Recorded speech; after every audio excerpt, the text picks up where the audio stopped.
Hello, everyone, and thank you for joining us for episode 84 of the MeepleCore Podcast, a bi-weekly podcast about board games, video games, music, and nerd culture. I'm your host, Tim Jennette, the Metal Meeple, and I'm joined by my co-hosts, Matt RoBear and Eric Ledford. And in this episode, we give you our first impressions for the board games Rise of Tribes, Jetpack Joyride, and Chicago Express's expansion and its Queenie mini expansion. We also run through the games we are excited about coming out at Essen 2019 and much more.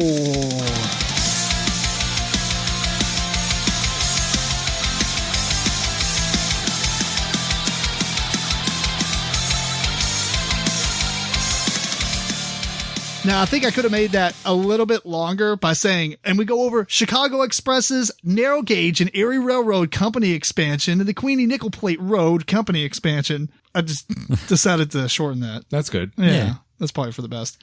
Anyway, question. Oh, yes. I just thought about it as I was typing all this stuff. So what game would you like to see a legacy game of?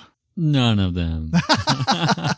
Well, but you only say that because we basically don't have time to play the same game 45 times. Right. Or at least in the time frame that it would be beneficial to play a legacy game. Yeah? No? Maybe. If you had to pick one? If I had to pick one? Yahtzee? Yeah. Yahtzee? Matt? Yahtzee. No? Yeah, not that I can think off the top of my head. No. Oh, this question sucked. That's a lot of games to think of. I know. Well, all I can do is look around and yeah, there you go. Dead of winter. Dead of winter? Survive. Survive. What happens? Your guy died. No, the survivors. Oh, like, well, that would be that's funny. I have to go from one game to another game. Actually, that would be kind of an interesting concept for a legacy game where you actually play through like 5 or 6 board games that are completely different, but the whole storyline, and you take stuff from one game to another. Right. That'd be kind of cool. Yeah, that'd be dope. Because it could start with the survivors and the island's sinking, then they get on the ships, and then it turns into a lifeboat situation. And then from there, it's like Robinson Crusoe. Right. So every game's like totally different. That'd be interesting. I would. And at the end, you have to burn it. Maybe not that. Well, anyway, what y'all been up to, Matt? Starting with me? Sure. I've done some interesting things. I guess I'll start with, I went to Louder Than Life. Oh, yeah. Yes. I went on the Friday. It was a good time. You know, tell everybody what it is first. Louder Than Life is a festival, I guess. Music. Matt's bringing the music in. Yeah. Oh, Matt, keep going. I got something for you. Okay. And evidently there was a lot of people there. I think they said 160,000 people over the whole that weekend. many? Okay. I don't think that was all there at once. Mm-hmm. But, I mean, there were a lot of people. Yeah, so it started at 12. It ended at midnight or so. And then if you go all weekend, you wake up the next day and go back and just keep doing it. They do have, I didn't notice they had parking there. So it was pretty cool. So yeah, it was the first time I've been to one in a while. Anything like that at all. It kind of made me miss going to shows. I mean, definitely, for sure. Go for any specific person? Well, that specific day had Phil Anselmo and the Illegals, which was a lot of fun to watch. It was like I was 18 again, watching Pantera. Then who else did I really want to see And the that day? Eagles? Illegals. Illegals. Yeah, the Illegals. So do they play Pantera songs at That's all? all he played. Why aren't they called Pantera? I guess because it's not, he's the only person in the group that's from Pantera. So I guess it's just, and you know, he even said it was like Phil Anselmo and the Illegals via Pantera. Interesting. So, I mean, it's just known, like, I don't even know if they have a CD or anything. Like, but they played only Pantera. That's interesting. I wonder if it has anything to do with record labels and some sort of, you know, because it's most of the time in the record industry, you still have the rights to play your songs. Right. Regardless, almost, Mm-hmm. you know, unless you have a bad agent. Right. That's like, oh, your life is now not yours. Right. And you have to pay me every time you sing it. Yeah. So, but they also own, typically, if you go with the really large record labels, they own your name and albums and stuff. Mm-hmm. So maybe that's a way. That's kind of what Falling in Reverse did. They went back and played the entire Escape the Fate album, but that's when we went to Chicago to see them. Right. And instead of being called Escape the Fate, they went as Dying Is Your Latest Fashion, which was the title of the CD. Right. So it was a way to skirt that. Right. I always understood it. Anything live was yours. Like, for the most part. I mean, there might be like little disputes here and there on what you can and can't play, but I guess as long as you're a writer, because sometimes if you didn't write the track, you know, you had writers, pretty much all pop music, you know, that, well, not all of it, but a lot of it. They'll have like 3 or 4 writers write a song, and the actual artist who's singing it had nothing to do with the writing. So they don't own anything to that song. They don't own it, but I'm saying live. They can't control that. I mean, It's like cover bands. Yeah. Yeah, that's true. and how did even big pop stars will do covers of songs from time to time. I don't know that there's anything that stops them from being able to do that. Yeah. But yeah, so Phil Anselmo, and then I'll say this just to rib Tim a little bit. Motionless in White. No, dude, their first CD, the second CD, Creatures, was really, really good. It may have been, but what I saw there, he basically turned into Marilyn Manson. It's Marilyn Manson. Oh yeah, no, I totally agree with their that. guitar player does the whole let's act like I'm crazy and stare off in space, and I'm like, this is like every 90s band I've seen. He dresses like a in high nun. school. That time he was dressed kind of weird. He had like green hair, but like weird face paint on. I don't know, it was just kind of weird. Yeah. But no, I'm not the biggest fan of most of their newer stuff, but Creatures reminded me of the typical metalcore stuff at the time. yeah, no, that's understandable. But Beartooth, I don't get it. Man, they went downhill, dude. I don't get it. Like, I was just unimpressed all the Really? way around. Like, they came out and it was like, okay, let's see what happens. It was like, yeah, I don't get this. I'm not feeling this at all. Well, that's sad. Yeah. But I like their, like, I like Attack. I like Attack with Caleb. Yeah. But then, yeah, he moved on to Beartooth. I really, really enjoy their first CD. And when I saw that live at Vans Warped Tour, it was amazing. Yeah. And then they came out with their second CD, which is called Aggressive, I think. And it has some really good songs to it. But I still feel like it's like the B-side of the first CD. When did that come out? Because that might be a couple years ago. No, they probably had something else new since then. They do. Like their newest CD, I don't know. I'm like, meh. I don't know. I wasn't feeling it at all. I've only listened to it once. So, but if I saw this live, I'd probably think the same way. Yeah. Did you watch all the songs they played? No. Okay. I got through 3 and I said that I've had enough. There's a couple. I want to go sit down. I don't know which ones they played, but if they played a couple from the first CD, I think you would enjoy it because it reminded me of 90s hardcore. It was very 90s hardcore. Maybe. So, but now I did go to the setup here was pretty neat. So it's like they had a side-by-side stage and it was literally like a 10-minute turnaround before another band would come on. Sometimes cool. less. So it's like band plays. You just look the other way and another band starts playing. It You was only all have like to move really, stages. yeah. You're kind of at a crappy position at that point. Well, the only thing they did that was kind of weird was they did have a barricade running down the middle of both stages. Huh. So What's I get the point? maybe it was to keep people from constantly shifting back and forth. So you actually had to take the time to walk around if you wanted. Right. Yeah. Not sure. So people can't just like push into the front of the stage line. Yeah. No, that makes sense. So the other stage though, I walked over there. I actually got to see Crystal Method. No, that's pretty awesome. So he hit the space bar a lot. No, I'm joking. I'm kidding. It was kind of weird watching a DJ play. I saw a really funny meme like that where it was like what DJs really do on stage, and it was a picture behind him. You can tell he's spinning records, but really he's messing with an Etch-a-Sketch. Now it looks like he moved a lot. It looks like he's doing a lot of stuff up there. I just don't know what he's doing. But I mainly went over there because Guar played. Which That's what I was gonna was say. incredible. Was it? Very nice. I haven't listened to probably like their past 4 CDs, but they were playing some like stuff off like the more recent CDs, and their stuff's pretty good. So they kind of, what was it? Beyond Hell? Was that the name of the one album? Yes. They went like straight metal on that album, and it kind of turned me off. But it sounded like they kind of went more back to the funny metal, like, and you can kind of distinguish the like songs, Scumdogs, kind of. Yeah, you can kind of distinguish songs a little bit better. Then later in the night, like Chevelle played. I'd never seen Chevelle. I don't have a Chevelle CD, but wow, amazing live. Yeah. Like, really good. I knew a couple of people that was their favorite band. Like that dude is like, he sounds just like the CD. That's awesome. It was pretty good. Then after them, A Day to Remember played. Yes. That was a lot of fun. I bet that was probably. They are really big. Oh, yes. Like they are huge. They were playing them at Kohl's. I was like, what? I was amazed at how many people were there to see them and like knew all their songs and was singing along, and it was pretty neat. I kind of put them on the stage with Green Day, Sum 41 at the time that they were the biggest. Right. I think that's what A Day to Remember is right now. Yeah. Then Stain played. they weren't bad. I'm not the biggest Stain fan, but I was not aware that, okay, so they get their radio songs. Yeah. He screams a lot. Does he really? All of their other stuff. Yes, like a lot. Like there Really? are songs where he just screams. Like not just yelling, but actual metal scream? Deep metal screams. Yeah. So evidently all the radio stuff is just their radio soft songs. Clean edits? Yeah. And then Slipknot finished the night. I watched a few songs and I don't get that band at all.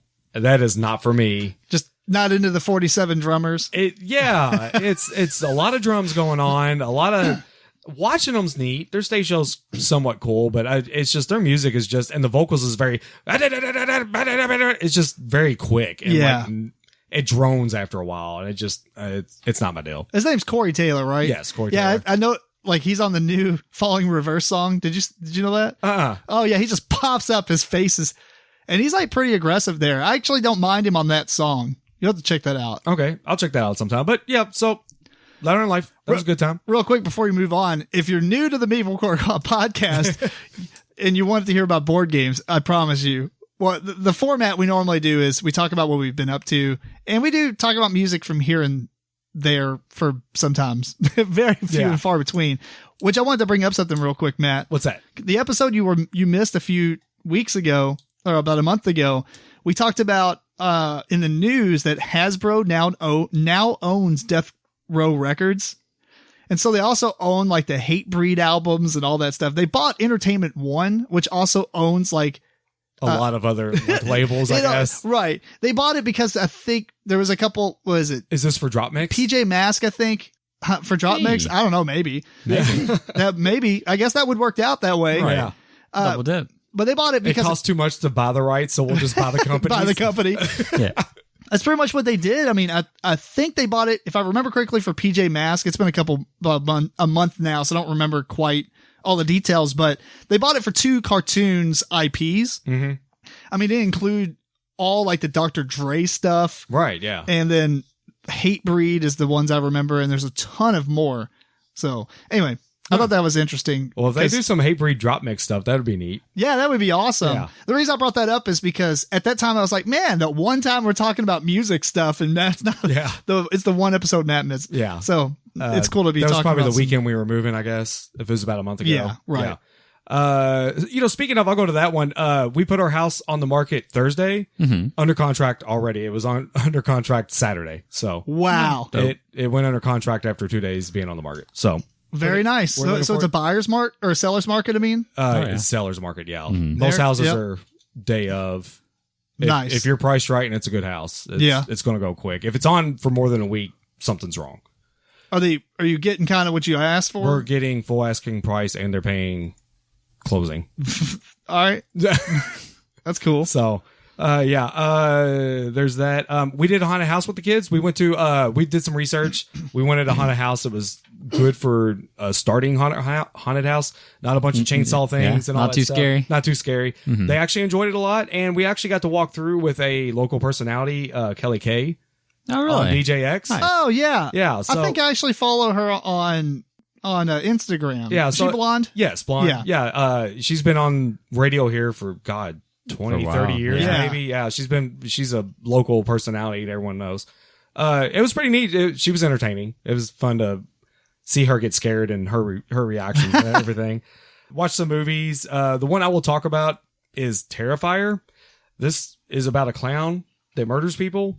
I'm just going to say I'll watch a lot of murder. No, it's not supernatural. I just realized I have a Data Member shirt on. Hey, look at that. Randomly. It's not supernatural. It is just about a person dressed as a clown. This came out in like 2016, but it's been on Netflix the past couple years. I watch a lot of horror movies. I've seen a lot. This is probably one of the roughest movies I've seen in a long time. Like content wise? If you want some graphic in your face gore, this is the movie to watch. So again, the movie is called Terrifier. Check it out. Take the Terrifier challenge. Yeah. There's 2 scenes in it, and when you see it, you'll go, that's one of them. Right. That's the other one. Gotcha. So all right. It's pretty rough. Comparable to Hostel, or do you think Hostel's weak? Hostel didn't bother me. Okay. So, I mean, this one bothered me a little bit. And it wasn't that it bothered me. It was just like, oh God. I think the only thing that bothered me about Hostel is that it's like torture. It's premeditated torture. Yeah, and it's somewhat real, I guess. Yeah. You know, it's more realistic on what could happen if you were in that. This is more of like a slasher movie, I guess. Yeah. But it's just the stuff that happens is rough. Gory. Yeah. And then I guess the last thing I'll talk about is Borderlands 3. Yeah. Been having fun with that.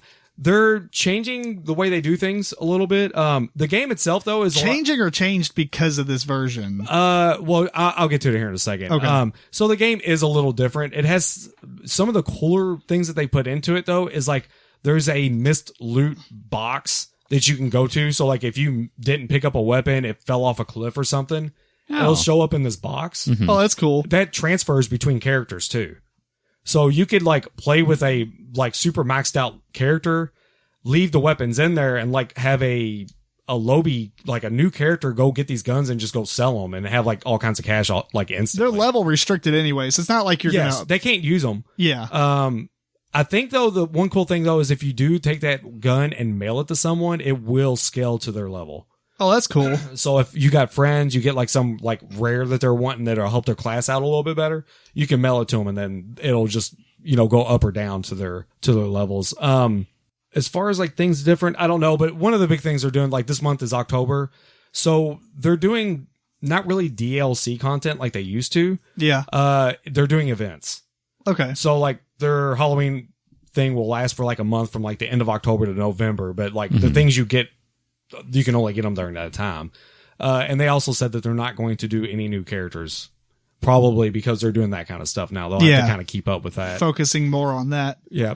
Do you like it better than 2 so far? I don't think anything's ever going to be as good as 2. Gotcha. Storyline and anything. I mean, gameplay, is it pretty much Borderlands? Gameplay, yes. It does do a couple things different. You can slide now and shoot. That's kind of cool. Some of the guns have like shields on the front of them that activate when you crouch, so you can like be taken off running with a shotgun, slide, and like it puts a shield up, and you're sitting there shooting everybody with the shield up. And there's a couple like mechanic wise with like the guns and stuff. Some new dynamics. Yeah, the guns can switch between elements now, so it'll be like a fire elemental and an electric elemental gun. And you can switch back and forth between the two elements. So, like most of them, or just some of them? Like, is that a pretty rare thing? A good amount of them. Oh, okay. I wouldn't say most of them, but it's like. I mean, that's kind of cool because it was annoying to have to carry around. Constantly switch to gun and everything. So seems like they implemented a lot of stuff from Destiny, actually. That's what a lot of people are saying. Yeah. Oh, well, that's all that. What you're talking about is the same thing that they've done in Destiny. That is not the first time I've heard that. So really, yeah. Before the game came, that's a good idea. We'll implement it in our game. Before the game came out, that was already being said. Wow. Story wise, though, I'm not completely through the story. I think I'm about 3/4 of the way through. It was really slow to start with, but about halfway of where I am now, it kind of picked up and got Borderlandish. Still good. Oh, like for the storyline, you mean? Just in the humor, like the humor. Just I never laughed at all. Like nothing was just really that funny. Oh wow, that's what I'm saying. Like I don't think anything's ever going to be 2 in story writing. 2 is pretty funny. 1 had a lot of really funny parts as well. It just didn't really have a storyline. Right. No, but 2 was just nothing. It was like watching a comedy. I'm just sitting there laughing the whole time I'm playing it. It was pretty funny. So, like I said, I don't think anything will ever be that good, but here's hoping. Maybe when they do 4. I'm going to pick up 3. Eric, you going to play with me? 3? Yeah. Maybe. Right now, I'm doing BioShock, so I have to catch up with you guys. Oh, wow. Whoa, which one? 1. Oh, yeah. It's a good game. 2007. Finally got it off my shelf. That's like right at the edge of when first-person shooter controls really changed. That and like Left 4 Dead and stuff. What system were you playing it on? 360. I mean, I have a Xbox One as well, but I don't have it for Xbox One. I know they came out with I was going to say enhanced all or of them updated together. edition, complete edition. I think that was like 2016. Was this random, or did you find it at a Goodwill and was like, oh? No, I've had it for many, many, many years. Yeah. Just decided, hey, people say good things about this game. Yeah. Yeah. So decided to give it a try. It is really good. I'm like 8 or 10 hours in. So seeing some cosplay from that is usually like the most awesome when they dress up like the Big Brothers. Yeah. That's or Big awesome. Daddies? Or Big Daddies, yeah. I actually thought initially that you played as maybe a Big Daddy or whatever, but that is not true. No, they just try to kill you. Right. Are you planning on going through them all? I am. Mm-hmm. Cool. So I'll start there. I actually don't own Bioshock 2, but I do own Infinite. Bioshock, Infinite. I have 2 if you want to borrow it. Yeah, I'll do that. Infinite's the one the board game's based off? Yes. Right? Yes. Yeah. Yeah, too bad the board game is no good. I enjoy the board game. I don't think it's as bad, but 2-on-2, it's terrible. Mm. It is not, it is forced on, I think. Right. But whatever. What else? No, that's it. Yeah, that and work. How far through it are you? Because I think it's like chapters. Right. Stages. Stages, I don't know, 4 maybe? That's cool. Yeah. No, 1 was pretty good. I haven't got to 2, even though, you know what? I think I have 2 on PlayStation 3. I have 1 and Infinite on Xbox 360, and I think I have 2 on PlayStation 3. No, I do have the 3, but actually it's not even hooked up anymore. Well, I mean, you can get it out. That's true. You want me to go? Yeah, go ahead. I haven't been up to much. I've been playing more Xenoblade Chronicles 2 on the Nintendo Switch because all it does is want to take up all my time. Mm-hmm. Game is freaking long. Like I said, I'm 22 hours in and I've got to the first fight where I'm like, this is insane. Like, I don't know how to beat it. I even looked it up. I typically don't look up anything. I'm looking at do. Oh, do you? Sometimes. I'm just like, no, I've lost 6 times. And I'm like, something is up. And basically, you only have to get one of the characters. The 2 guys you're fighting, you have to get one of them to 50% health. Mm-hmm. What the heck? What have I been doing for 20 something hours to where I'm not that bad, not that great at the game? Right. Apparently, I don't know. So we'll see how that pans out. I kind of got, I don't know. I did the same thing with Final Fantasy 13. You get to the point where there's that one fight right before it switches over to have you played it?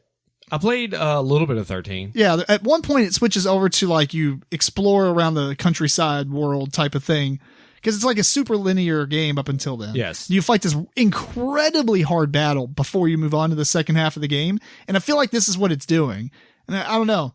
Maybe it's just me. That might have been when I kind of quit playing it. Yeah, that's not good. When it got super hard. Yeah, like one fight and it ends up being kind of dumb. Is that like when you're running on like the weird platforms? I don't remember now. Okay. Yeah. While I got this though, I ended up finding Kingdom of Amalur for the Xbox 360 for $2 at half price, and I was like, "Yeah, I'll buy that," because I wanted to play it a while back, and instead I got Dragon's Dogma for the PC because I wanted to play Kingdom of Amalur, but I also wanted to play Dragon's Dogma again, or at least finish it. So I went that route. And they had it for like $20 a while back, Amalur, and then $2. I was like, clearance? Yes. Can't beat that. Yeah.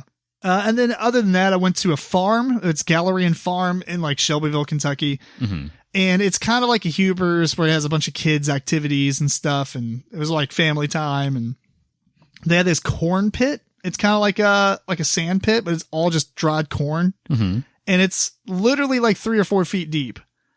So you step in it and like little kids don't sink that far because they're not heavy. Right. An adult, you sink down to your knees and you could still go more. It's just that the corn doesn't push around as much down there. Mm-hmm. So you don't sink farther. It's more packed. It's more packed because it has all the weight of the rest of the corn to push against. Right. So I was like, whoa, this is crazy deep. I thought it was going to be like 6 inches, but no, it's crazy deep. They have all kinds of like little, bulldozers and stuff like that for kids to play with. So no, it was pretty cool. Awesome. Well, anyway, back to board games. Right. Whoa, what have I done? Here we go. We got some news items that we're going to talk about. I guess one of them isn't board game related, but that's fine. And then we'll move on to the games we have and then our Essen preview. First off, how do you, all right, the girl from Big Bang Theory. Mayim Bailik? Bailik? Yeah. Her, that person, and Jim Parsons. Yep. Who played Sheldon, is teaming up and making a new show based on the Cat Cafe in Louisville, Kentucky, which was where we're at. There's a Cat Cafe. And basically the show's going to be called Carla, and she spends all her parents' money and savings for her wedding to open a cat cafe instead. Mm-hmm. And the show's going to be based on that. So in Louisville? It takes place in Louisville. I don't know 100% if it's filmed in Louisville. Probably not, but it actually is.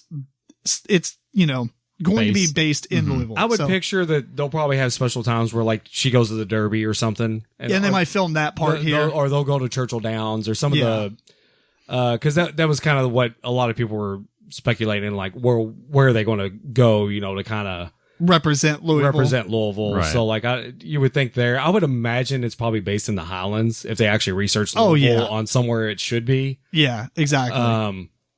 But yeah, so I would think the Derby would have to come up. It would be neat if they kind of touch on the U of L Kentucky rivalry a little bit. That'd be kind of neat. I'm not saying constantly, but maybe have an episode where like the big basketball fan service. We need some fan service where the basketball game's about to happen or something. It's a big deal around here. So I don't know. And our cats get into a turf war. Yeah, where like it's like U of L cats versus UK cats. Yeah, actual cats. But yeah, so that'll be fun to see for the first season and watch it get canceled in the second. I did think it was weird it was on Fox, but so it'll definitely be canceled in the second season. Gotcha. There was a Mansion of Madness escape room, a themed escape room opening in Canada, which is saddening for us, but that's a thing. Maybe if it does well, it'll kind of propagate down here. And that's kind of the reason I put this on here, because it would be neat to see more board game themed escape rooms, like even like the exit games or unlock and stuff like that, like make their way into, like more or less see escape rooms take IPs and make a thing out of it, make an escape room out of it. That'd be cool. Mansions of Madness is a good one to do, though. And there's a good chance that could happen because I know that when we were in Florida, there was an escape room there that when I was looking through it, it was like, well, that's the one that's over. This has all the exact same rooms as one of the other ones here in Louisville. Yeah. So I'd imagine they just have different companies that put out these like, lots of escape rooms and they try and franchise it out, I assume, or something. Yeah. Right? So probably a good chance it would eventually get, start spreading around a little bit. So. Yeah. That'd be pretty cool. And last up on our news, there's a new Wingspan expansion. I'm really just bringing this up in homage to George missing the podcast this week. He is translating a book from sign language to English, so he has a deadline to meet. He wasn't able to be here. I'll talk about Wingspan expansion for him. Basically, it has new birds. I think, are these European birds or what is this? European. Yeah, European birds. And it has more eggs and extra food tokens, blah, blah, blah, extra score pad. And it has a new kind of insert for the cards to go on because, there's more cards now and stuff. Game tray. Game tray for the cards, yeah. It seems like this probably would have been a prime expansion to add a sixth player, but that's cool. I mean, I don't know if it actually needs a sixth player. Probably not. But they added more. You know what? Do something with the colored eggs. There you go. Yeah. Right? Like, why not? Well, everyone anticipated that. Right. Like, that's why they were colored in the first place, because they didn't serve a purpose in the base game, right? Yeah. That's right. I don't think that they have a plan for it. I think Jamie actually had talked about that at one point. Maybe I'm wrong, but I'm pretty sure. It's just there for That's a missed opportunity. Makes them look pretty. Yeah, I think they should do something with it. I mean, that'd be cool, but whatever.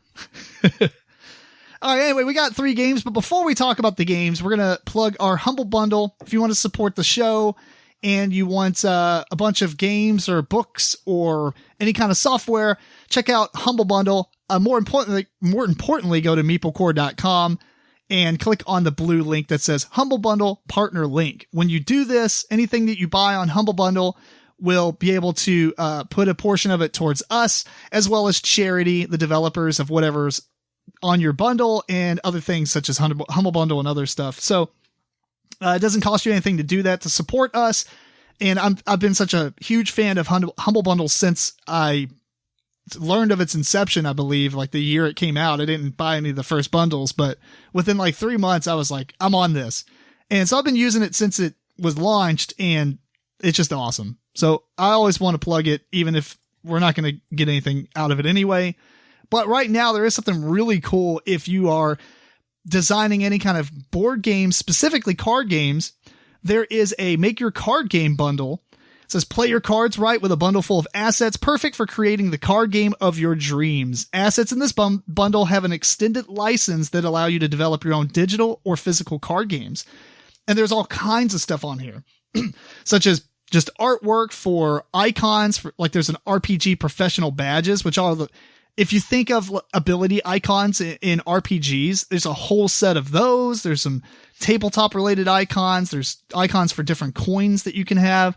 All kinds of stuff. There's loot cards. There's basically, it looks like a bunch of Hearthstone imagery, but that's cool.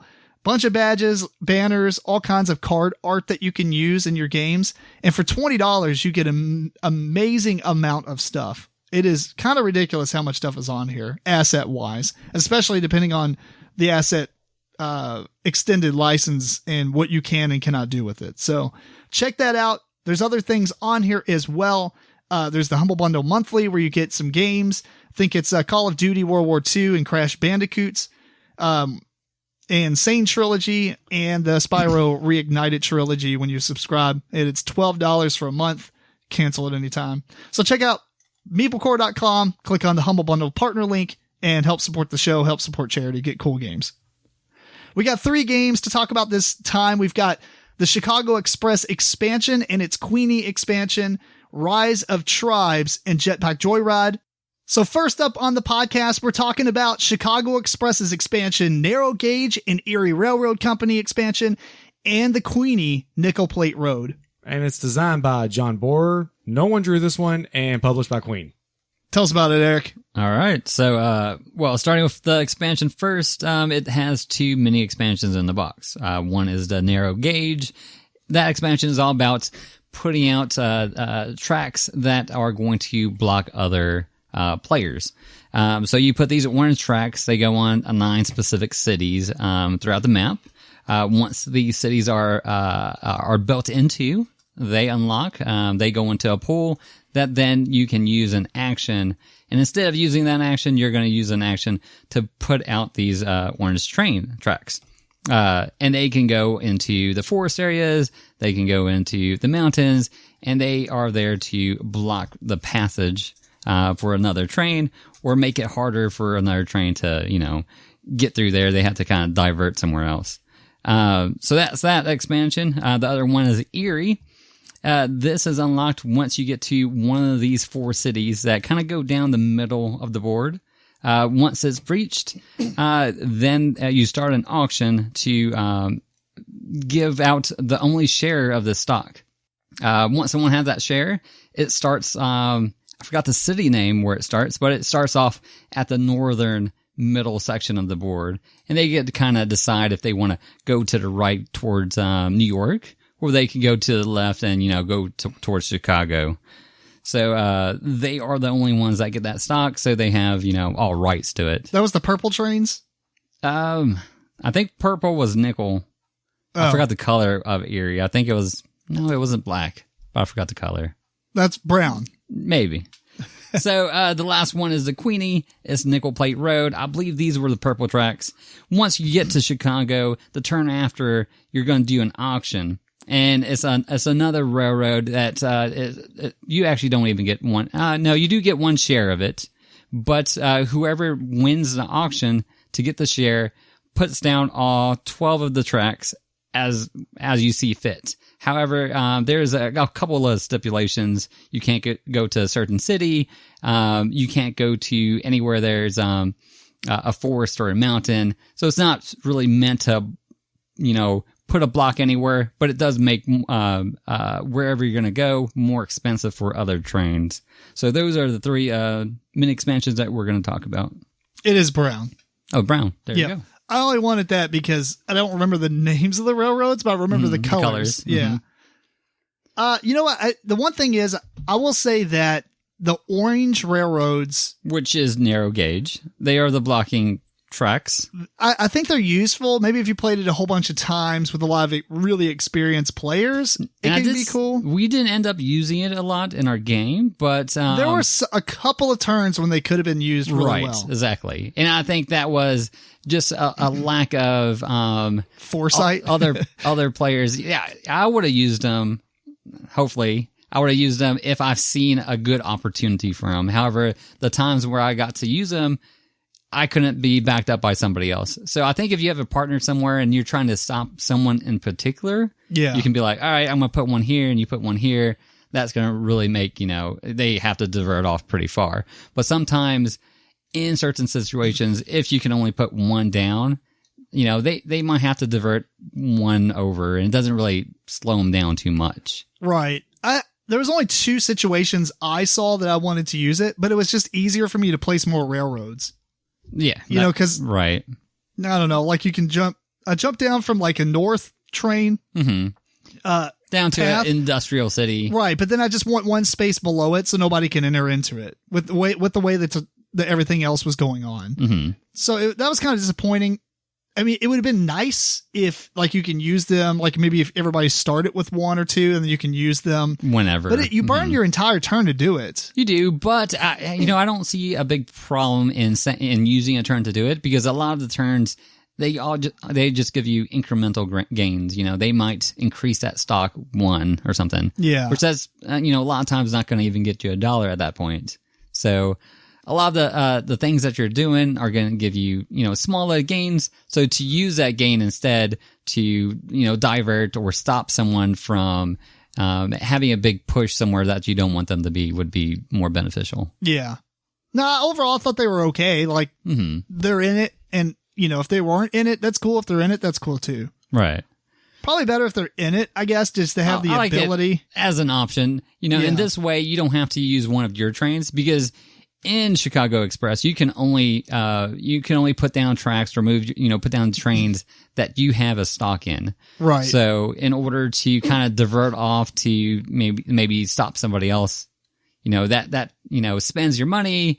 That you go off and pass that aren't beneficial for your train line. Yeah, and do so sometimes. And I guess if you do the way I was doing it, you do soak up some of your trains, which might prevent you from going all the way to Chicago.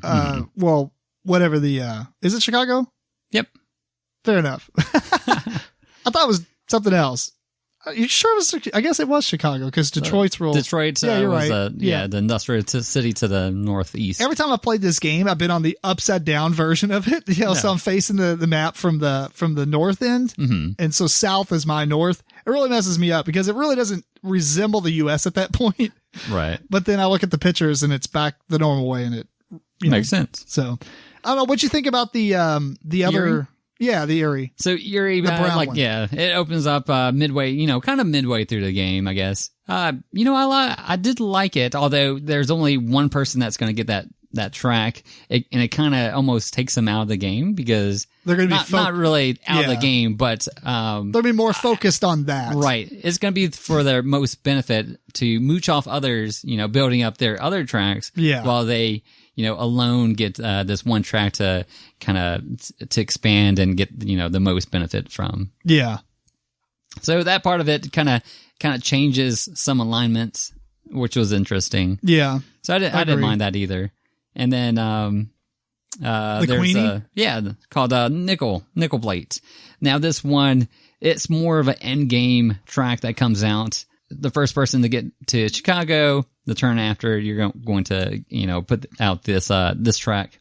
Now in our game, we got there kind of late, so the person, which was me actually, that got to put out this certain track wasn't as beneficial. But I would see some games where you get to Chicago a little bit earlier is going to be even more beneficial, because you can put out it's more of a blocking and making it cost other tracks more to get to Chicago. Yeah, there's exactly. such a benefit to get there. I think it might have been my favorite part of the expansions that we were playing with. Oh, all three. Mm-hmm. I mean, it's neat because at the end of the game, I have some problems with it, but I do like it. Like the idea that you could just plop out all these trains and cause a lot of problems is cool, but it's almost too easy to calculate what it's going to be worth. Which is the thing. I did have a problem with that too. Yeah. Because, all right, I'm going to put it here. And you got, I believe there was like 12 tracks to put out. So you can actually calculate, and you don't have to spend any money. They all go out. You don't have to spend any money to put them out. So you know exactly what that track is worth. And then if you could kind of calculate how many more dividend payouts am I going to get, you can know net value, what you're going to, get back from it. Right. So that was one of the problems. Now that is going to be a little bit harder to determine if it's earlier on in the game. Then that's true. It's like, that's true. it might be 2 dividends, or it might be 4 dividends, or whatever. Yeah. No, I agree with that. I think overall, like, I didn't mind any of the three. Let's just call them 3 different expansions at this point. Right. Which I guess they are. I didn't mind any of them. And I guess you can mix and match them, but I still like the base game just as much. I don't think they add or subtract. They just kind of there. Yeah. They add some other elements to it. I wouldn't maybe start off with them because No. Chicago Express didn't feel like it had a hole where, some part of it was taken out. Yeah. Sometimes you kind of sense that in other games where, it made sense. This should have been here the whole time. Yeah. It wasn't like that. So I did like that part of it. So it is, I think all of them kind of shine, maybe not in every game. Yeah. Maybe just add one of them and the next time we play, they add a different one. Maybe not adding all 3 of them into your game. Or that, yeah. I think they're worth having for sure. Right. Especially the Queenie. I kind of really do like that one the most. Do you? Okay. I think that one's super cool because even in our game that we got to calculate it pretty easily because there was like 2 more dividends left on it or something or 1. I don't remember. But if it was a little bit quicker than that and we had more dividends, it's a neat. I just like the fact that you could just mass chaos, throw all kinds of stuff down. Because not only do you get the value of those dividends that you're going to get paid out by yourself, but you do have the added value of you're going to mess up some other trains, hopefully. Right. Probably not that bad because it's all open stuff there, but, if they have to go through multiple spaces. Depends on how much money they have as well. That's true, yeah. Because about that time, their railroad might be depleted. Right. Or they have exactly as much money as they need to get to Chicago or whatever. Mm-hmm. But no, overall, I liked them. Yeah. I think you can play them without. You can play with it with. This is normally when I see modular games like this or modular expansions, it's kind of like, nope, I just want to throw it all in there. I think this probably is most beneficial just using one module at a time. Yeah, I can see that. I actually don't even mind all 3 of them because... of course, the narrow gauge one, because it just gives you that extra option. Oh, the blocking one? Mm-hmm. No, yeah, I would include that. I would always include that one. Maybe the other 2, you can use one of them or both of them or whatever. But always a narrow gauge is not going to add much in time of gameplay, but it just gives you additional options. I don't think adding all of it almost didn't even make the game longer. Not much. Because you still use the same amount of actions each round. You just have to, they're spread up among 2 other rail tracks at this point, or another thing which is blocking railroads. Right. So I guess the game length doesn't really get hindered much. Maybe setup. I don't know. Yeah, a little bit more setup. A little bit more time to do some, the other auctions for those 2 railroads.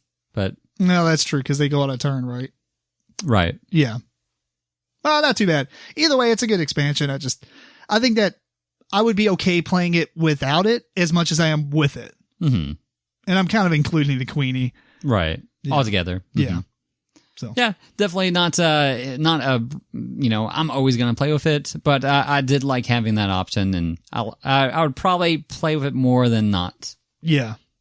Matt, you got to play Chicago Express. Yeah, I was looking it up because I thought I had, but I think I was getting it confused with Transamerica. So. Oh, yeah. No, Chicago Express is probably the only stock game that I still lose at and like because, oh man, it's such a good stock game. Right. And trains are okay to me, but this one's probably my favorite stock. Well, it's on par with Stockpile as far as a stock game, but as far as train games, it's probably my favorite train game. What about you? Oh, yeah, it's up there. Yeah. Because we have such an extensive list of train games. We don't have very many. But, yeah, definitely up there. Yeah. Well, cool. Anything else? No, that's it. No. All right. That's Chicago Express's expansion, and it's Queenie. Next up is Rise of Tribes. Designed by Brad Brooks, artist is Sergio Chavez, and is published by Breaking Games. Rise of Tribes is kind of a mini Civilization 4X style game that plays in about an hour and a half, and it's for 3 to 4 or 2 to 4 players. And I'll kind of quickly go over it, but basically you have a hexagonal board that you kind of construct at the beginning of the game. There's a standard setup per player count. So if you're playing 2 players or 3 or 4 players, you set up the board specifically in that shape. But the tiles are randomized. There are some special tiles. We did not play with all of the special tiles, but we did play with quite a few of them. And there's a board off to the side that has the 4 actions that you can do. And the actions are reminiscent of a 4X game, like the build, expand, conquer, all that stuff. I totally did not do any of the 4X stuff right there. But basically, there's a bunch of dice, and the dice are rolled and put, or not rolled, they're actually put there specifically. Yeah, 2 dice. Yeah. Well, each space has 3 dice on it. It has a blank, and it has a sun, and it has a moon. That's how all the 4 actions are going to start. And that's important because on a player's turn, they roll 2 dice. The dice will determine if an event happens. If an event happens, there's this huge stack of tile events that will flip over. One will flip over. Or if there's already 2 outs, they have to be completed before another one joins the fray. The events are completely different, but basically saber-tooth tigers can come out and attack things, or, maybe the wood is more plentiful, et cetera, et cetera. Typical type of event stuff. And then after that, you do your turn. And the way you do your turn is you have 2 actions. You're going to take one of these dice and you're going to slot it into, you're going to choose an action and slot it into the left. So the 3 dice that are there, the left one, it'll get pushed and the right one falls off. And it goes off to the next player, basically. It goes on the player board, but that's one of the 2 dice the next player is going to get. Once you do that, the 3 dice, you put one in on the left, it pushes the right one off. Now you have 3 dice there, and you're going to do the action, but it's going to be modified or in good or bad, depending on if there's at least 2 moons or 2 suns. So let's just say the base action, for instance, the first action is grow. It allows you to take 3 new meeples and put them in play on spaces that you already have stuff on. And if you have a bad day or whatever, where there's two moons, you only get to put 2. And if you had a good day where there's 3 or 2 suns or more, then you get to put 4 guys. And the same is true for all 4 of these actions. Basically, there's a base action and it's modified good or, more or less, depending on if there's 2 moons or 2 suns.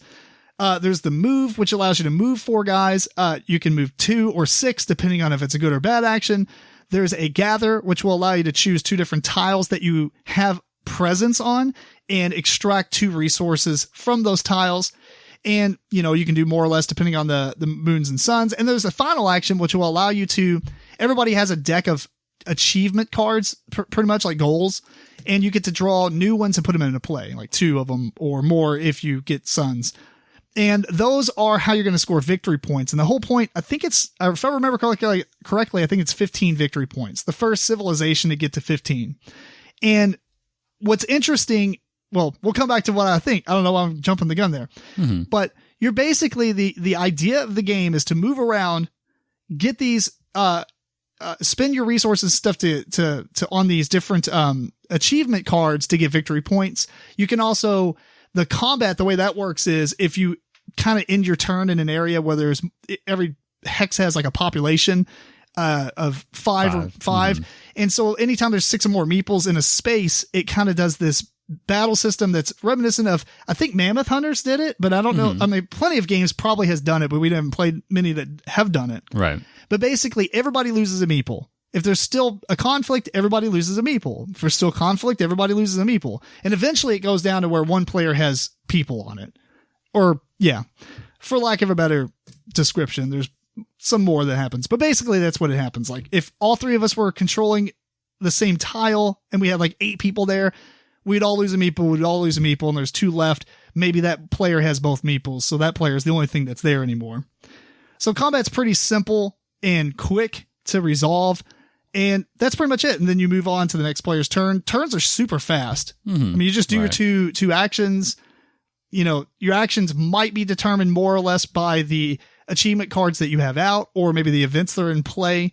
And you keep going until somebody, well, I forgot to also mention that you build villages on these spaces. Villages give you a victory point at the beginning of your turn, every turn. So building villages early on is important because obviously the more turns that you play the game, as long as they're not destroyed, they will give you more and more victory points as the game goes on. There are a couple of other things that I'll add on. One, we did play with the Elder, I think it's called. It's a special meeple that if you have it out, it allows you to basically pay another player and do one of their cards. So in the achievement deck that I'm calling the goals, there's 2 separate types of cards. There's ones that are basically goals. Once you complete them, you put them on your completed side and they'll give you just straight victory points, like control 3 wood spaces, right? Or control 3 mountain spaces, or have all your meeples in play, stuff like that. You'll complete those and put them on the completed side. There's also, I guess, technology cards, which you might develop archery or stuff like, and it'll modify maybe your combat, or maybe you'll develop horses, which will modify how many spaces you can move when you do the move action. Various technological advances. That's why I say it's kind of a civilization game, but also kind of a 4X game, but it's quick and easy. So, Eric, what'd you think about this while I try to catch my breath? Apparently. No, I actually ended up liking it better than I went in thinking that I would. I would say I like the artwork and most of the components. I didn't like the little chits that they have in it. I think those were really small. I know on the Kickstarter or that you can get an upgrade pack. Oh, you mean for the resource tokens, the wood, fish, and... They were unnecessarily small. They were pretty small.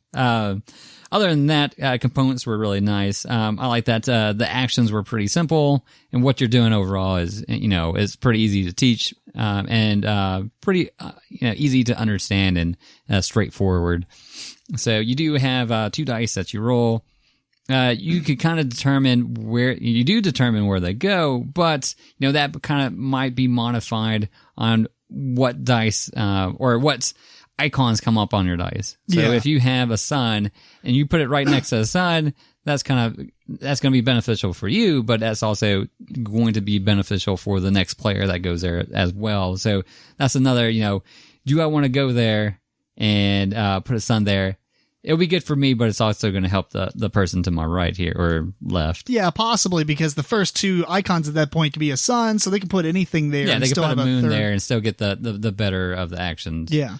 I actually like that system as well, because if you also pay attention, you could put a moon somewhere, still receive the 2 sun benefit, but then mess up the next player, because they can't put a moon there because they're going to get moons. So they want to put a sun or just take a base action.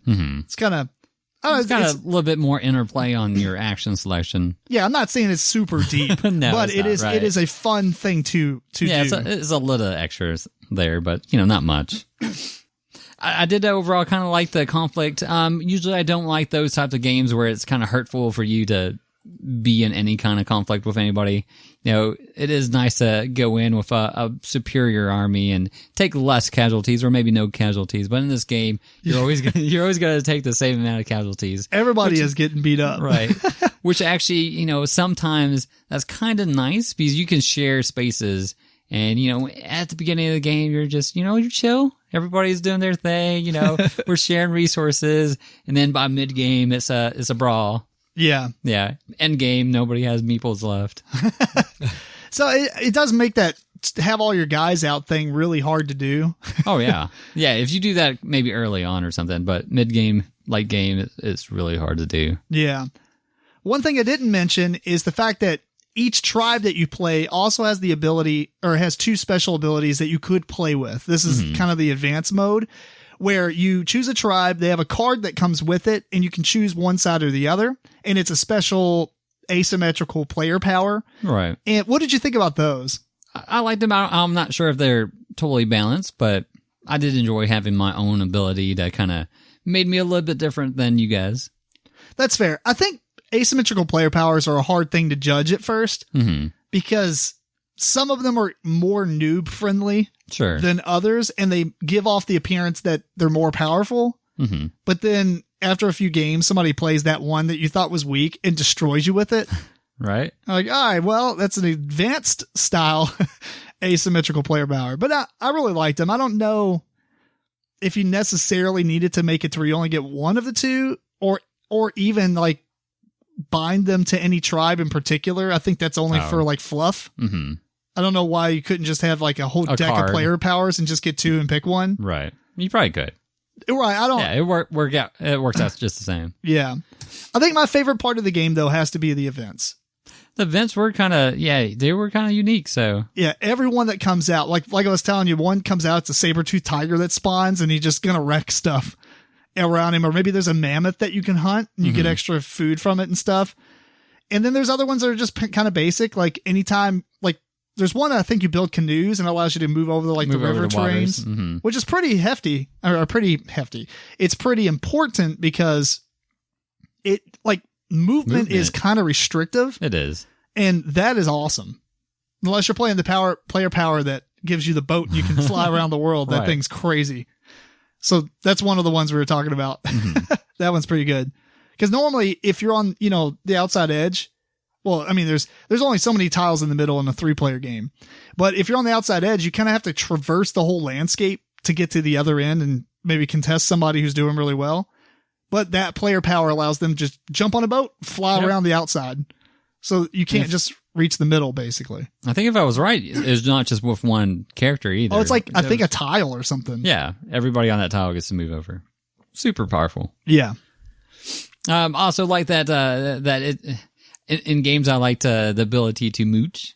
So, with that, I'm not sure if it was a variant or if it was in the base game, since I didn't read it, but, having that elder, if you have the elder, you can give somebody a, one resource and you can use one of their cards. Like their technologies they've completed. It's like, I never got a chance to do that, but that's really cool. You have it. Here's a little something. I'm going to use it this turn. Yeah.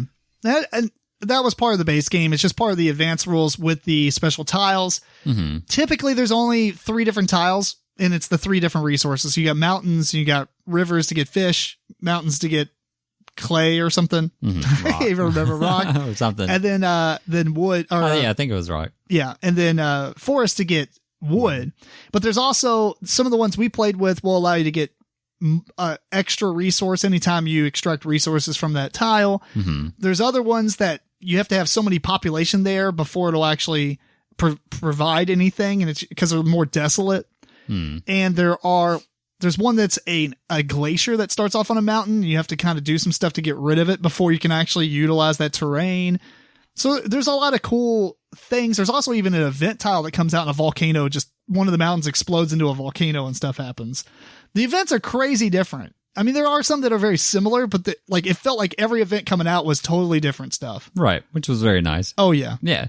Well, the event deck kind of looked like it was pretty large because I think they were like... It's like they're as thick as the tiles. Right. Yeah. They were so big, but I don't think there was a lot of them. In our game, we didn't roll a lot of doubles, so it didn't feel like we went through maybe half of them or whatever. So yeah, a game or two, you're going to probably see them all. Yeah, probably. I mean, depending on if you shuffle the event deck pretty well. It might take you 3 or 4 games before you've seen all of them, but you probably play 2/3 of the event deck, maybe a half. No, maybe a half. Yeah. I don't think we went through that many. I mean, we went through like 6 or 7, 8, something like that. Right. Either way, I just really like it. This game is phenomenal, dude. It's so... The only thing I'm worried about is we were all incredibly close in score. Oh, yeah. It's you needed one more resource before you could win. All right, you didn't win. George, he missed it just by this little hair. And then Eric takes the win right then. Yeah. I mean, it was that close. Right. And that kind of goes back to, can the game be too balanced sometimes? Right. So I don't know. Who knows? We'll play it more and find out, but it was very enjoyable. I will probably end up getting the deluxe pack for this because, man, I was super impressed with it. I say if you're going to get it, you have to get the deluxe pack because those little bitty chits were no good. Yeah, that's true. That's true.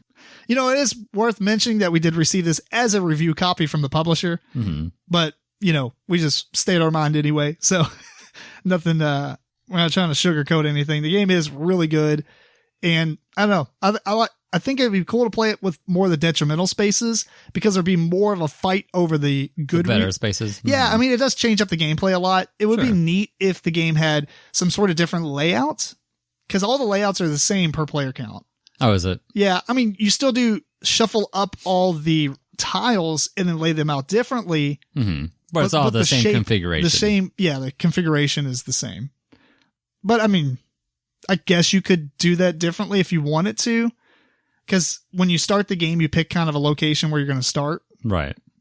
probably not that big of a deal. Maybe you could just kind of shift it a little bit. Mm-hmm. Maybe even play with a bigger map if you really wanted to, but I think it's probably based on the player count and Right. It how does many. come with extra tiles. Well, all Well, the not extra extra tiles tiles, are but- specifically for the player count or Right. the extra. And you do, when you play with the special terrain, you replace the original terrain. Mm-hmm. So you're still playing with the same amount of tiles. It's like the player count plus 1 of each resource. So in a 3-player game, you have 12 tiles total, something like Gotcha. that. So anyway, super good game. Yeah, I liked it. Matt, we're going to have to get you on this one. I think you're going to really enjoy it. I remember, I think it was me and you at Gen Con 2 years ago, standing to be, while they were, a group of people was demoing it, and I was really impressed just watching that. So, Oh, yeah. it interested me highly. Yeah, super easy to get into. I mean, like I said, there's only 4 actions. And, man, it just felt like our turns. It was like your turn again all the time. Really, really like that part. Anything else you want to say, or No, that's it. Matt? I mean, I guess you just commented, but There was a hardcore band back in the day, I think, called that. But Rise of Trap. oh yeah, that's what I'm talking about. Anyway, that is Rise of Tribes. And the last game on our list of this episode is Jetpack Joyride. designed by Michael Golubiowski. Artist is Matthias Komada. I should have looked at these before. I wasn't expecting this stuff. And Katarzyna Kozabuka. Sorry. And It's published by Lucky Dog. Lucky Dog, yeah, okay. They had a couple publishers on here, but yeah, Lucky Dog or Lucky Duck. Lucky Duck, that's Yes, what it was. Lucky Yep. Duck Games. This game was on Kickstarter a while back, and one of our George received it in the mail. We played it, and it is a board game version of the iOS/Android app of the same name, where in that you have a chain gun strapped to your back, and it's one of those endless side-scrolling runners where your guy just keeps running, and when you hold down the screen, his jetpack fires out a bunch of minigun shots below him, which propels him into the air. Yeah. And then when you let go, he stops firing, so you fall, back down. You're trying to collect different coins. You're trying to collect upgrades, do vehicles and stuff as you go. Silly game. And when I heard that they were making a board game, I was like, and then I read about how it was played. I was like, yeah. So Jetpack Joyride, the board game, works like this. Each player gets a scene. They get 4 scene cards, which you put in a side, like from left to right, number 1, 2, 3, and 4. And that's going to create your scene that you're going to go through in real time. Because just like Galaxy Trucker games like that, there's a massive pile of plastic tokens. They look like Blocus tokens, like plastic Tetris pieces and stuff. Semi see-through. Yeah, semi-transparent and stuff. And on your different cards of your scene, there's traps that you can't go over, which are like the laser beams from the game. There's the little scientist nerds at the bottom of each scene, and they're there for a specific reason. But basically, you're going to say, go, grab these tiles, and put them on your board. You can only use one arm, and you can only place one at a time. And if you can't use it, you have to put it kind of back out in the middle, or closer probably to you than everybody else at that point. Right. And you're going to make this contiguous line from left to right, from your first scene all the way to your 4th scene, and go off of the page. And when you do that, you can say stop, and everybody has to stop. So it's a game of speed, but at the same time, there's coins all over your board that you want to cover up. So you're not trying to just get to the end. You're trying to cover up these coins. And also these achievements come out at the beginning of each round. Everybody's playing with these achievements. They're kind of just off to the side, but it might say every time you go from the top of a scene to the bottom of the scene, you get points. Every time you high five one of the scientists, you get points. And high fiving just means you go adjacent to one of them. There's other ones too. It's all kinds of stuff. If you entered the scene and left the scene on the same line, you get points, stuff like that. So you're trying to abide by those because they would give you the most stars, but you're also trying to collect coins, because coins matter for some of the gear cards. The game's played, I think, is it 3 rounds? I think it's 3. It's 3 or 4. 3 or 4. Mm-hmm. Yeah, you play, but basically you'll say go, you'll do all this stuff, and then you'll score. And then you'll have a phase in between the phases where you'll put out these gear cards, and whoever has the lowest victory points gets to pick first, etc. And the gear cards are basically other jetpacks, which will give you either special abilities or maybe more opportunities to score. And then you'll play another round, but On your next round, you take your 4 scene cards and pass them to the player to your left. So you'll receive the ones from the player to your right. You can flip them over or do whatever, and then you play again, and you do that 3 or 4 times. I don't remember now. And then at the end, whoever has the most points is the winner. The last thing I will mention, because we will bring it up, are the vehicles. Mm-hmm. And the vehicles are the only thing. The gear cards happen between rounds, and you use them for future rounds.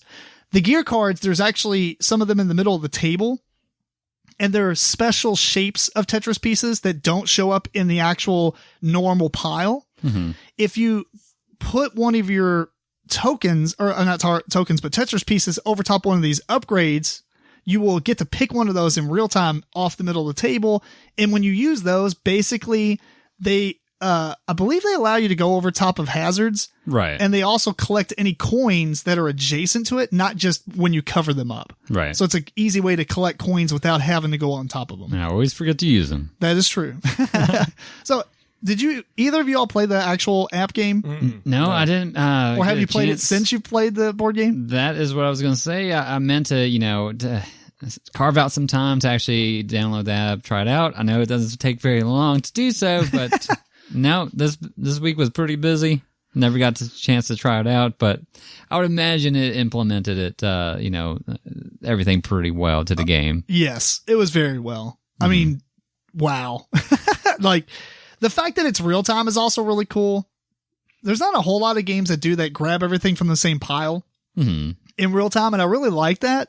And the fact that you're actually drawing a path that you take, because you might get to a point where like, man, I really want to go this route, but I can't find any pieces that'll work. So now you have to go down below and stuff, and everybody's doing it faster than you, and then you realize they complete it, and you're halfway through your thing, but they didn't collect any coins. You realize you suck in real time. Yeah. No, but I like the vehicles. The vehicles were pretty cool, but you're right. It's really hard to remember to use those things. It was. What'd you think of the gear cards? There's a lot of humor in this game, by the way. Oh, yeah. I like the gear cards a lot. Like I said, in the past game here, it gave you a chance to kind of differentiate what you're doing versus other people. You might have a gear card that says every time you hop off the ground, you get 2 points. So here you are trying to hop off the ground. And with that, you are also trying to complete the goals of this round, and you're trying to pick up the coins, and you're trying to get to the end before everybody else does. Not that there's you don't get any real benefit for getting to the end. It just stops other people from continue on. They're going more slow and precise. You're trying to, as precise as you can, but as fast as you can get to the end. I'm not sure the people who finished first actually did the best. No, not typically, right? Yeah. So that's a good thing. Yeah. For us slow people. It was really good. There's not a whole lot to this game, but implementing it from the app was amazing. Everything is kind of there. Even some of the humor. There's like the nerd repellent, which a lot of people, it was a kind of a thing about the actual Jetpack Joyride app. The nerd repellent, and then they added that card in the game, which was pretty hilarious. Cool. Just all the different vehicles and stuff. It was cool to see them in card form and actually be a pretty fun game. I think we played the deluxe Kickstarter version. Which we could play it with 5 or 6 people. Maybe the base game was only 4. Correct. Is that right? Okay. Yeah. The deluxe version has 5 and 6 players. It has a lot more gear cards. It has more vehicles, and it has a lot more scene cards. Because I think if you play 4 players in the base game, you almost use all the components. Okay. So this has a little bit more replayability. Sure. In the deluxe, which I'm very sad about because the base game's like $20. Oh, really? Wow. Very inexpensive for what you get. I mean, that's crazy good. Maybe it's like 25, but it's super low. That's not bad. But the deluxe Kickstarter thing going for 80 and 90. Oh, wow. I'm very sad by this, man. I don't see that the different vehicles made a big matter. Really having the other cards, since you're passing them around all the time. Really, it's the 5 and 6 player expansion, which I'm going to be sad about. Right. That's probably the biggest selling point, because it doesn't add really any time exactly to add a 5th or 6th player, because you're doing it all at the same time. Oh yeah, I mean, you could just add this, play the same amount of time for 6 people, and have an easier time to get it to the table. I really hope they add. I don't know if they have any plans to have all that and add it to an add-on that you can buy, but if it's all Kickstarter exclusive, I don't know. I'm not sure I'll pick it up. Maybe. I probably will, actually. Maybe I'll try to find the deluxe version a couple years from now when people are trying to sell it for a lot less. Right. Or it'll be a lot more. It'll go one way or the other. Exactly. I would have liked to see a couple more pieces. I'm not sure on how. Like shapes? The shapes, yeah. That's the vehicles, Eric. Is that? No, the vehicles had their own shapes, but the shapes that were out in the middle, I think there was maybe 4 or 5 different kinds. Well, they're all 5. They're all 5 tiles. They're all 5 squares, so you can't really have that many different shapes. I get it. Yeah.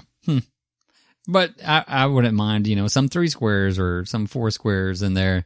Like, it gives you a little bit more variety to, you're kind of more searching instead of, where's that piece that's, 4 straight and 1 up or whatever. Yeah. Mm-hmm. The difference or the benefit of having a lot of the same pieces, but people grabbing all the good, we say good pieces. ones, but Right, it depends on what's happening.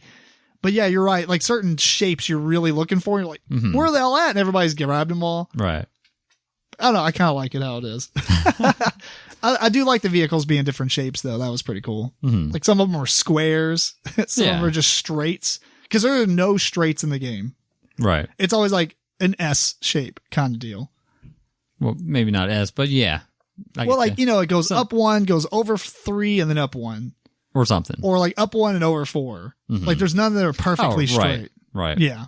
Well, anyway.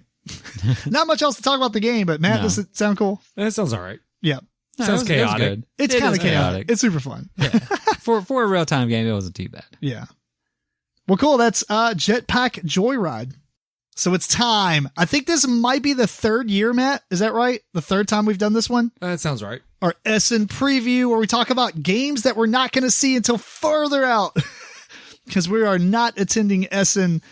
But anyway, I forgot to say this is the meat of the episode because that's our thing now, apparently.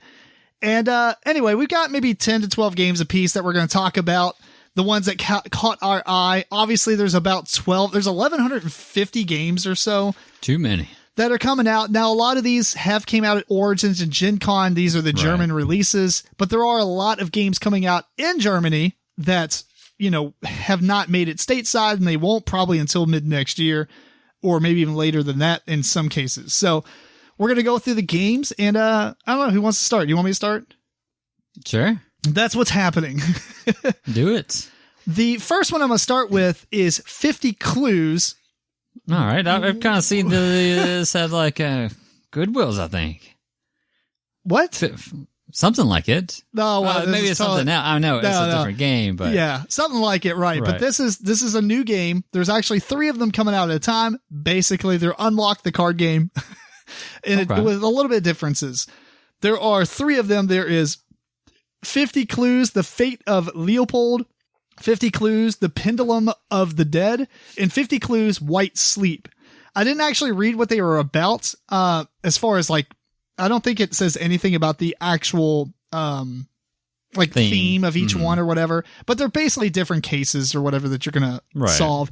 And much like Unlock, there's a deck of cards. The difference is you put these in order and then you flip them out and you do very, very similar Unlock style things like combine card numbers together to get a new card. But unlike Unlock, the app handles when you add cards together. So if you combine 2 things like, number 54 and number 27, you don't actually go get card whatever it was, if you had those together. Like card 10 and card 30, you don't get card 40. Right. What happens is you type in 40 in the app, and it'll tell you a story and then tell you what card to grab, which I thought was pretty cool because it does have a lot more story this way. Because everything that you do has like a paragraph that it responds to. Even more app integration to it, I guess. Well, I guess unlocks. You really need the app as well anyway. Mm-hmm. Yeah. The whole game is done with a scoring system, so when you finish, you get an actual score. I think it's a value. Okay. I kind of like that better than there's no time limit. 1 star. So there's no time limit, but if you're sitting there taking a long time, depending on what card you recently got, it might come up with a timer that says you have like 5 minutes.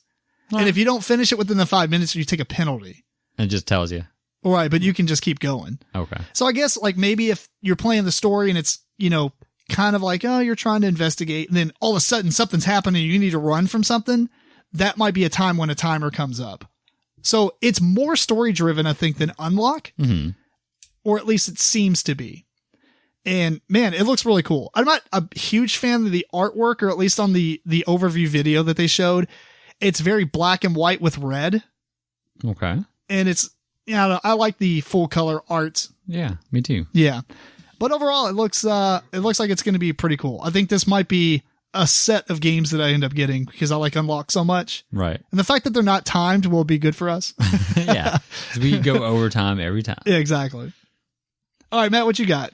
The first game I have, there's not a lot about this game, but it's Dawn of Mankind. It's a tasty minstrel game. Just I guess the description kind of drew me into it. It sounds like you have a clan. You're being nomadic. You're going along a trail. It sounds like you have to get food. The food can't spoil. I wish I should have wrote down what the actual mechanisms were. It just sounded cool though, as far as what it was. And you invent things, but I really don't. I would assume it was the mechanisms is what drew me on, that I don't have in front of me right this second. So for future ones that I don't know anything about, I'll at least say what the mechanisms are and why I thought it was kind of cool. No, that's fair. For me, I have mine in no particular order, but on Mars, it's Eagle Griffin Games. It's one of their newer big box deluxeified. I'm not sure if all of them are deluxeified, but the big box ones, they've been producing some pretty good games here lately. It's where you're building a Mars colony. You have to make water extractors and greenhouses and oxygen makers and mines. So they kind of integrate together. You need shelters. Your shelters that hold your people need oxygen, which, that requires plants, and the plants is going to require you to get water. And, to get water, you need power. To power, you need to get these minerals. So it would be kind of interesting to see how all that kind of works together. That's cool. Next up for me is Dice Settlers, the Western Sea expansion. And this is obviously expansion of Dice Settlers, a game that I really enjoy. Mm-hmm. This has it looks like it comes with a lot of different water tiles that you might either pre-build the game with or add in as you're playing. But there's like shipwrights and stuff, like ship dice and everything that you can actually, looks like you sail around and explore that as well. There are some white dice that are massive. They look like they're twice as big. They're huge. Remember those cool sea mine dice that we got? It looks like that, but it's just a huge white die and it has two symbols on it. They could probably print those two symbols on the small dice, but just make each symbol smaller. Mm-hmm. Nope. It's like take 4 dice and put them in a cube, and that's how big these dice are. They're massive. So the seasons in me wants to try this out. And it has it's a modular expansion, so it has a bunch of modules that you can add and take out, and et cetera. I'll probably just play with everything. Mm-hmm. More solo stuff if you're into that. But the dice and the fact that it has all this water and stuff, man, it looks super good. Very excited about this one. Cool. Sweet. My next game is Movie Empire. It's by Stimulus Games.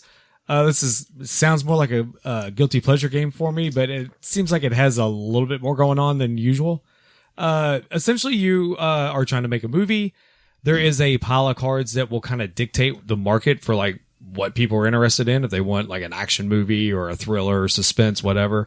So that kind of gives you the guideline for the movie that you're trying to make.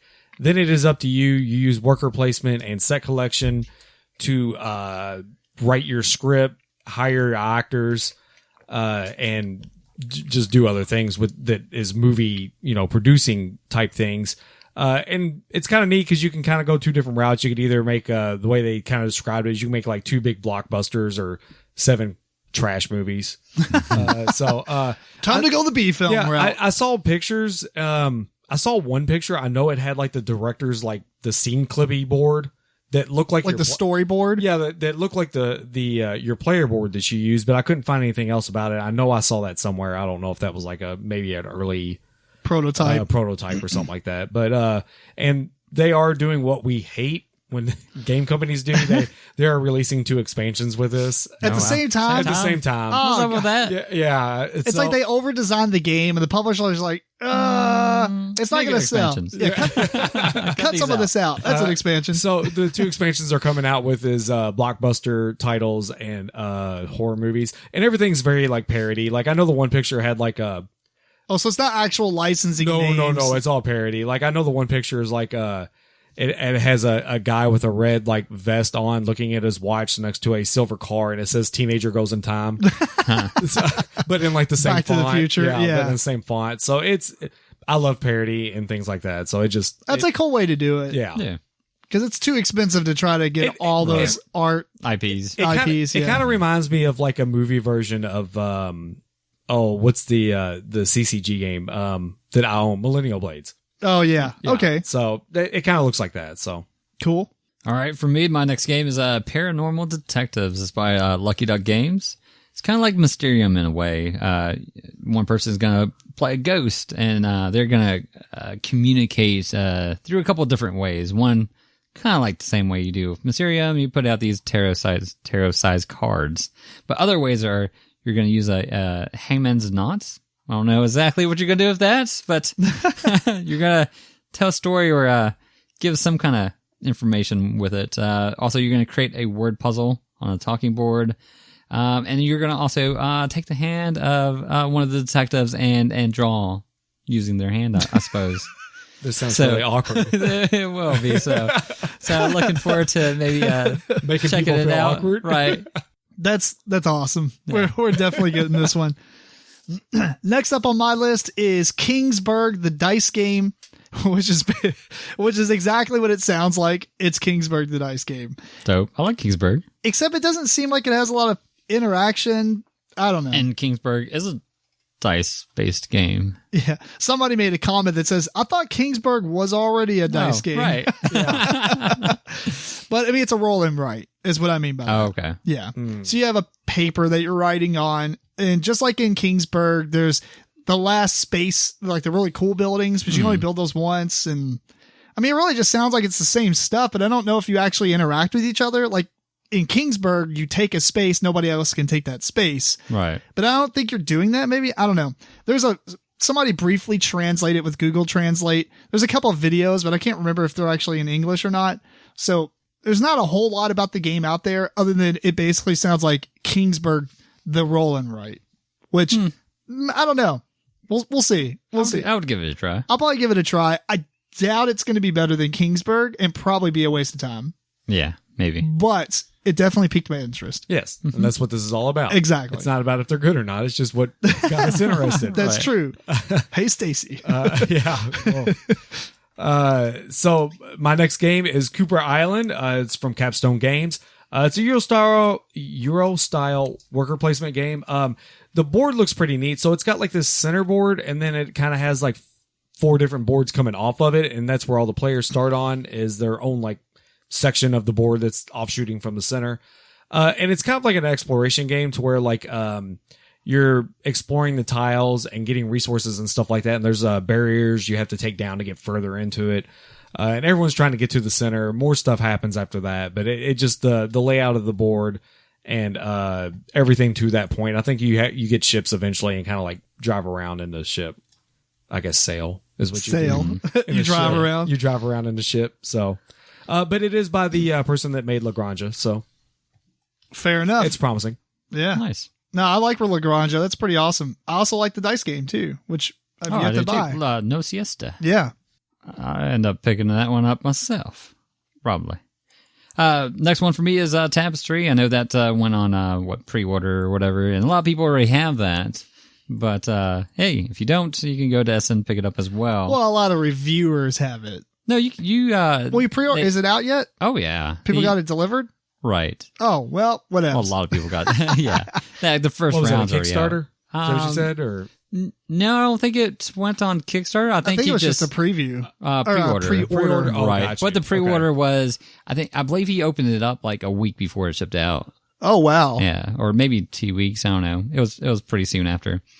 And then I know when I looked at the ratings back then, people had bumped it down pretty good. You know, it was in the 6s. Right now, it's standing at 7.7. I've heard people's reviews on this game, and they're kind of mixed at the moment. It is a light civ building game, I kind of got that too. Like some people say, yeah, it's good, but there's like couple really plays. light, or a couple plays, or it's really depending on the tapestry cards that you get and really luck based. So definitely, I would like to. I know the production value is going to be really nice. I would like to kind of try this out before maybe acquiring it at one point.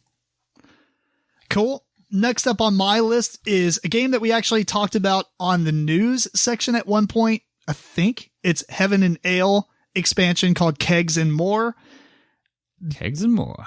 There's a couple of pictures that look pretty cool. It looks like you get another player board in which you have to store your ale and collect hay to ensure your delivery meal is well fed and strong. Mm-hmm. Not a whole lot of information, but to be honest with you, Heaven and Ale basically has no theme. This is just more stuff to move. So, and Heaven and Ale is such a great game that I'm looking forward to it. I don't quite know if Heaven and Ale needed an expansion, but I like the game enough to be excited about this. So, yeah. Oh, sorry. I'm noticing I really need to keep my thing down because it's coming up in the other camera. In the picture, yeah. That's all good. Let's see. Oh, my next game is High Rise. It's from Formal Ferret Games. What interested me in this is it has the one-way track like Tokaido, to where people can move to any space that they want, but they don't get to go until they are the last player. This is called High Rise. Yes. We were talking about this before the podcast. Yes. And I'm going to look at it and see if this is the same game that I was telling you should look up. Oh, it's not. It's Keep not. going. Okay. So you're just making buildings. You get, you move to these spaces to get resources, also known as floors in the game, to try and build high-rise buildings. Once you make a building, I think your placement where you put it on the board matters. A lot of the videos, there was a lot of like prototype boards. I don't even think the board was done in a lot of the stuff I saw. And it really saddened me. There was like pictures of these really awesome plastic pieces, but I think that was a Kickstarter. It got canceled. The guy thought the price point was a little too high, so he dropped back to these cardboard pieces.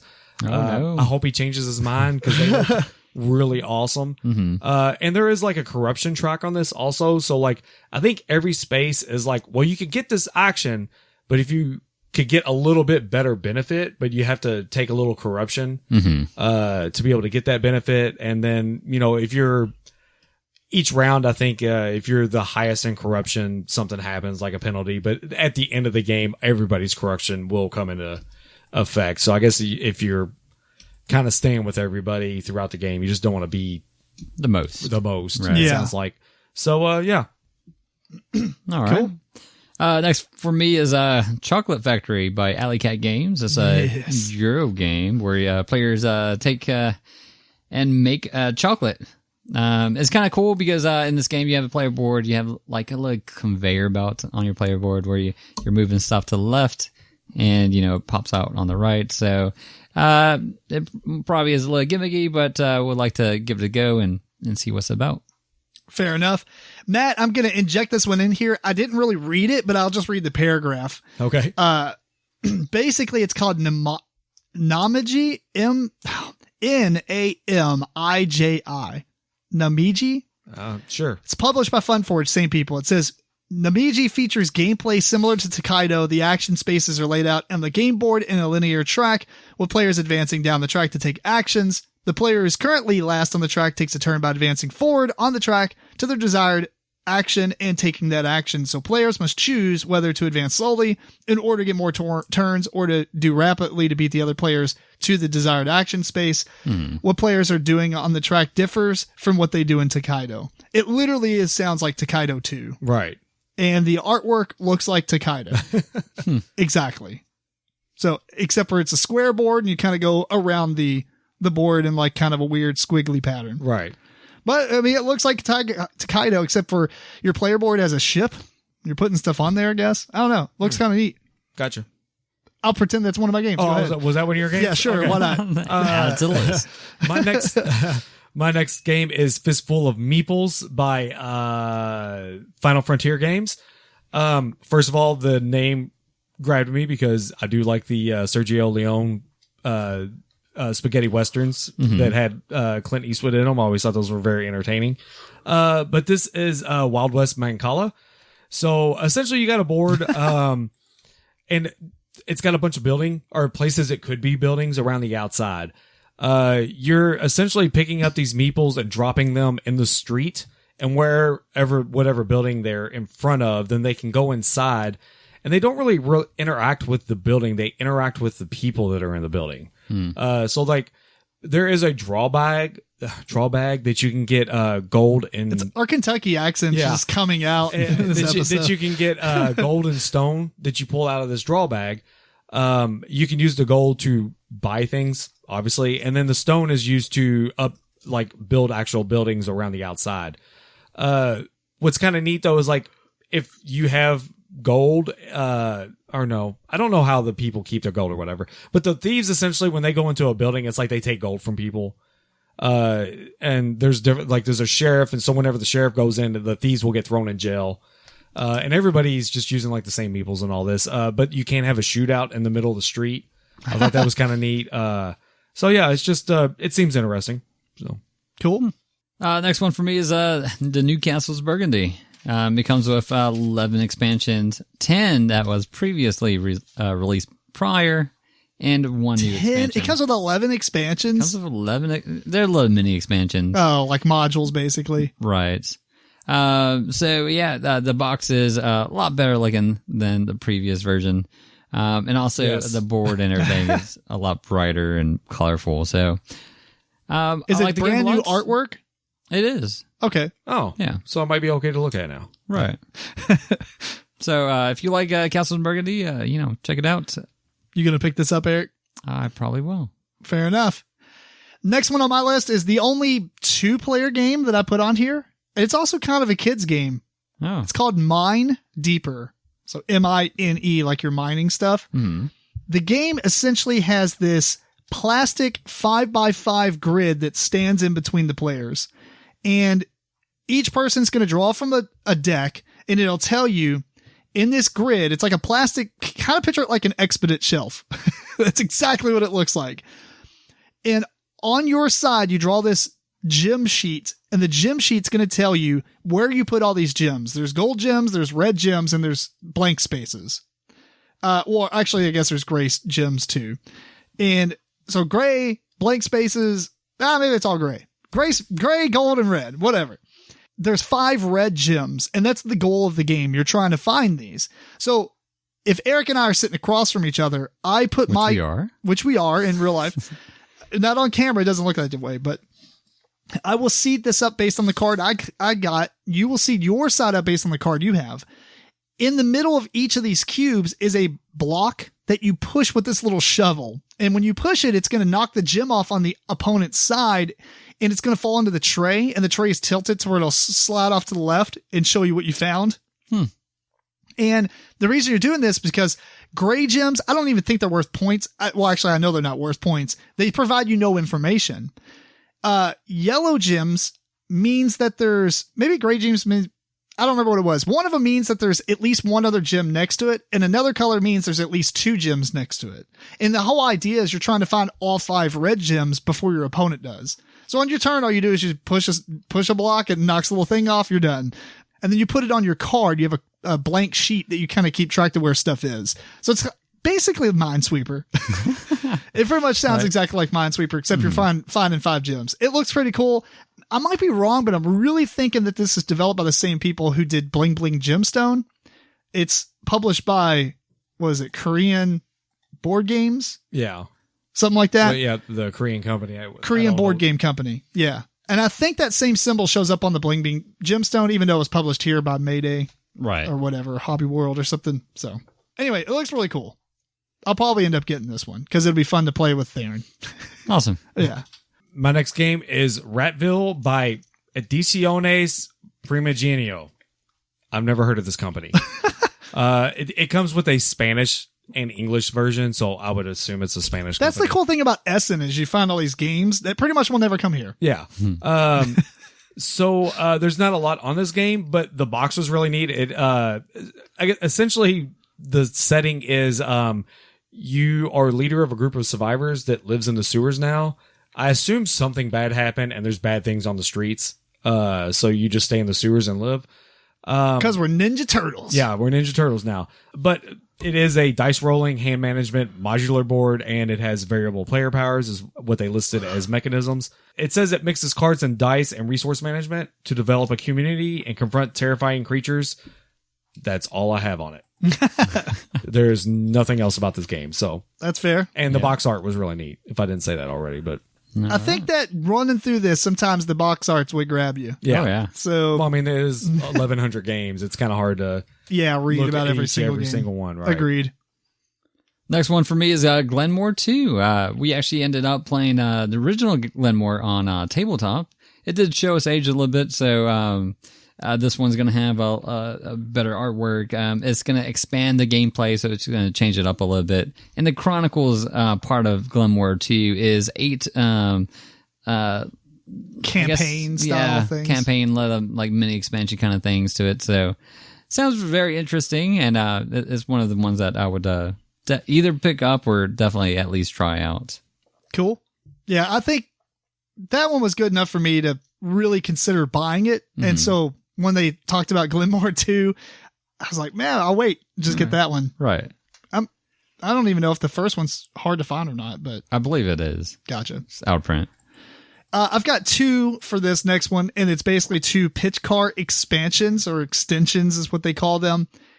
These sound awesome. Unlike the loop, which is whatever. I don't know. A lot of people like it. I didn't particularly think it would be fun to play with. Didn't like the loop. Did you like the loop? It was all right. Like, I don't think it'd be worth buying it because it's so expensive. I think it was like $70 or $80 for just a loop. Yeah, it's all right, crazy. Never mind. Yeah, skip that loop. Too expensive. But these, however, are amazing. One is the extension 8 called the Upsilon, Upsilon. Upsilon. Sounds right. Whatevs. They are Y adapters. It comes with 2 of them, and it splits the track into 2 tracks, and then you can go back in with the other Y adapter into 1 track. Yeah, so you can kind of choose the way you want to go. Right. And I guess if you had enough pieces, you can make one dangerous but shorter, and then like a shortcut. Right. But the other one more straightforward and easier. Right. Oh, I'm looking so forward to those. Yes. The second one I'm just talking about because they're so small anyway. I probably won't get this, but it is nice. It's an extension, the adapter, and it adapts the track into the mini pitch car track. So if you already have mini pitch car, do you know what I'm talking about? Have you seen that? I haven't seen mini pitch It's like car. a third the size. So all the tracks are like a third the size. I mean, you're flicking like nickel sized, maybe smaller than that cars. Mm-hmm. Everything's real small. But you don't switch cars, so it just goes down to these tiny little tracks that you're playing on, and then it has another one that you can convert out of it. Oh. If you already have pitch car mini stuff, this is probably made for you. This is amazing.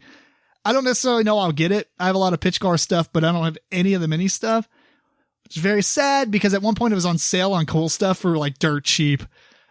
If I would have known this was a thing, I would have totally bought it all. So yeah, but anyway, I'm looking really forward to the Y adapter. That's amazing. Mm-hmm. Me? Yep. Me? Me? Mine? Mine? My next game is Merchant's Cove. This is one of the ones I'm more excited about in the list. I've already talked about one other one, which was the movie one. I have one more coming later that y'all can laugh about, but that's fine. But this is by Final Frontier Games. This game is one of those games that you just look at and you're like, I want to play this game. It's a nice, big, pretty board. It is asymmetrical, so everybody plays like a different role, but you're playing the same game. So I guess everybody's trying to do the same thing, but you just do it differently. Mm-hmm. One of the neater ones is you can be an alchemist, and so your player board has got like this bottle-shaped thing at the top that slants, and it has marbles on it. I don't know if you have to pull them out in a certain order or not, or if it's just a holder, but it just looks cool. There are miniatures with this game. And the way it's laid out is essentially I get a lot of people just said, oh, what's that? Because you said it has miniatures.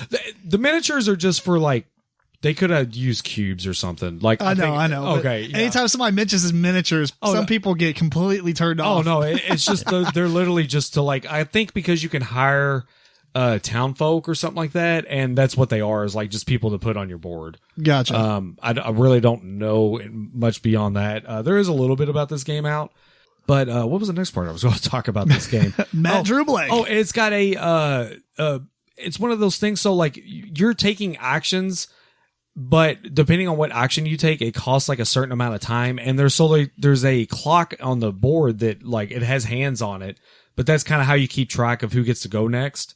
And so it kind of reminds me of like Warcraft whenever you used to like move your miniatures because everybody had like a different time. Oh yeah, I got you. To go the or U whatever. bases or whatever. Yeah, the U bases. But yeah, it looks really neat. There's like boats with like villagers coming up to you. The point of the game is villagers are coming up to you or people are riding to your village, and you have to meet their demands on whatever kind of stuff they're wanting. I guess everybody has different ways to come up with the stuff that they want. The boats are really neat looking, even though they oddly enough look like Viking boats, but they're awesome looking though. They're really neat looking. And then like the meeples were even like, I think they are like screen printed on, but it was like each meeple, like one would look like a wizard and one looked like a warrior, and it was just kind of neat looking. So no, I like screen printed meeples. Yeah, it's because I don't think they get handled a lot, so it probably wouldn't matter. But yeah, it just looks like a really big kind of neat game. It comes in a massive box, like Heroes of Land, Air, and Sea. Yeah, like that size My goodness. goodness. So it's a very big box. That or mega game. That or the person holding the box was very tiny. I don't know, but the box looked big. Awesome. Next one for me is Suburbia Collector's Edition. This is a game that we played in the past. Very good game, just not pretty looking. This kind of makes that a little better. They updated the artwork again. One bad thing is the price point. It is, past $100. I don't know how much past. Yeah. Jeez. I think it was 130 euros, whatever that conversion rate is. That's like what, $170? Let's see. 130 euros to US. To dollars. To dollar. 142.66 at current conversion rates. So yeah. So you're going to put down a good amount of dough on this one, but it does look nice. It has a lot of good components in it. It does include all the past expansions and one new one about a nightlife. It says it does something in the night phase, and I don't remember night phase. That must be in the 5-star expansion or something. What is it in this expansion? I think there actually is a whole expansion about the night phase, isn't there? Well, the nightlife expansion is part of this collector's edition. I think that has the night phase. Right. I'm not sure. That we've only really played the base game. Yeah, there's nothing else that brings in the nighttime stuff other than that expansion, I don't think. There's a 5-star expansion, but I can't even remember if I own it. That's pretty bad when you have a lot of stuff you don't remember if you own or not. Yeah, same way. But cool. Yeah, looks nice. Check it out. Well, I got one that's going to sound kind of familiar, so I'm just going to read the description and then watch y'all's faces. Poisons is a bluff-based card game where players have to carefully weigh their risks to earn points. Each turn, players will secretly put a card from their hand into each opponent's drink. An incautious liquid, I don't know how to pronounce that. Raise your goblets. Or a deadly poison. When everybody's cup is filled, each player decides whether to drink. If you don't drink, you get minimum points. If you do drink, you might get a ton of points. But if there's a single dose of poison in the glass, they get nothing. So, I know you guys hate Raise your goblets for the most part. It wasn't that bad. Well, true. But this one is actually designed by some good designers.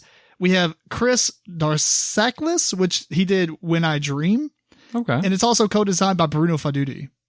So I feel like he's pretty competent at card games, and I really liked Raise Your Goblets more than you guys. So maybe this will be my Raise Your Goblets replacement game. Yeah.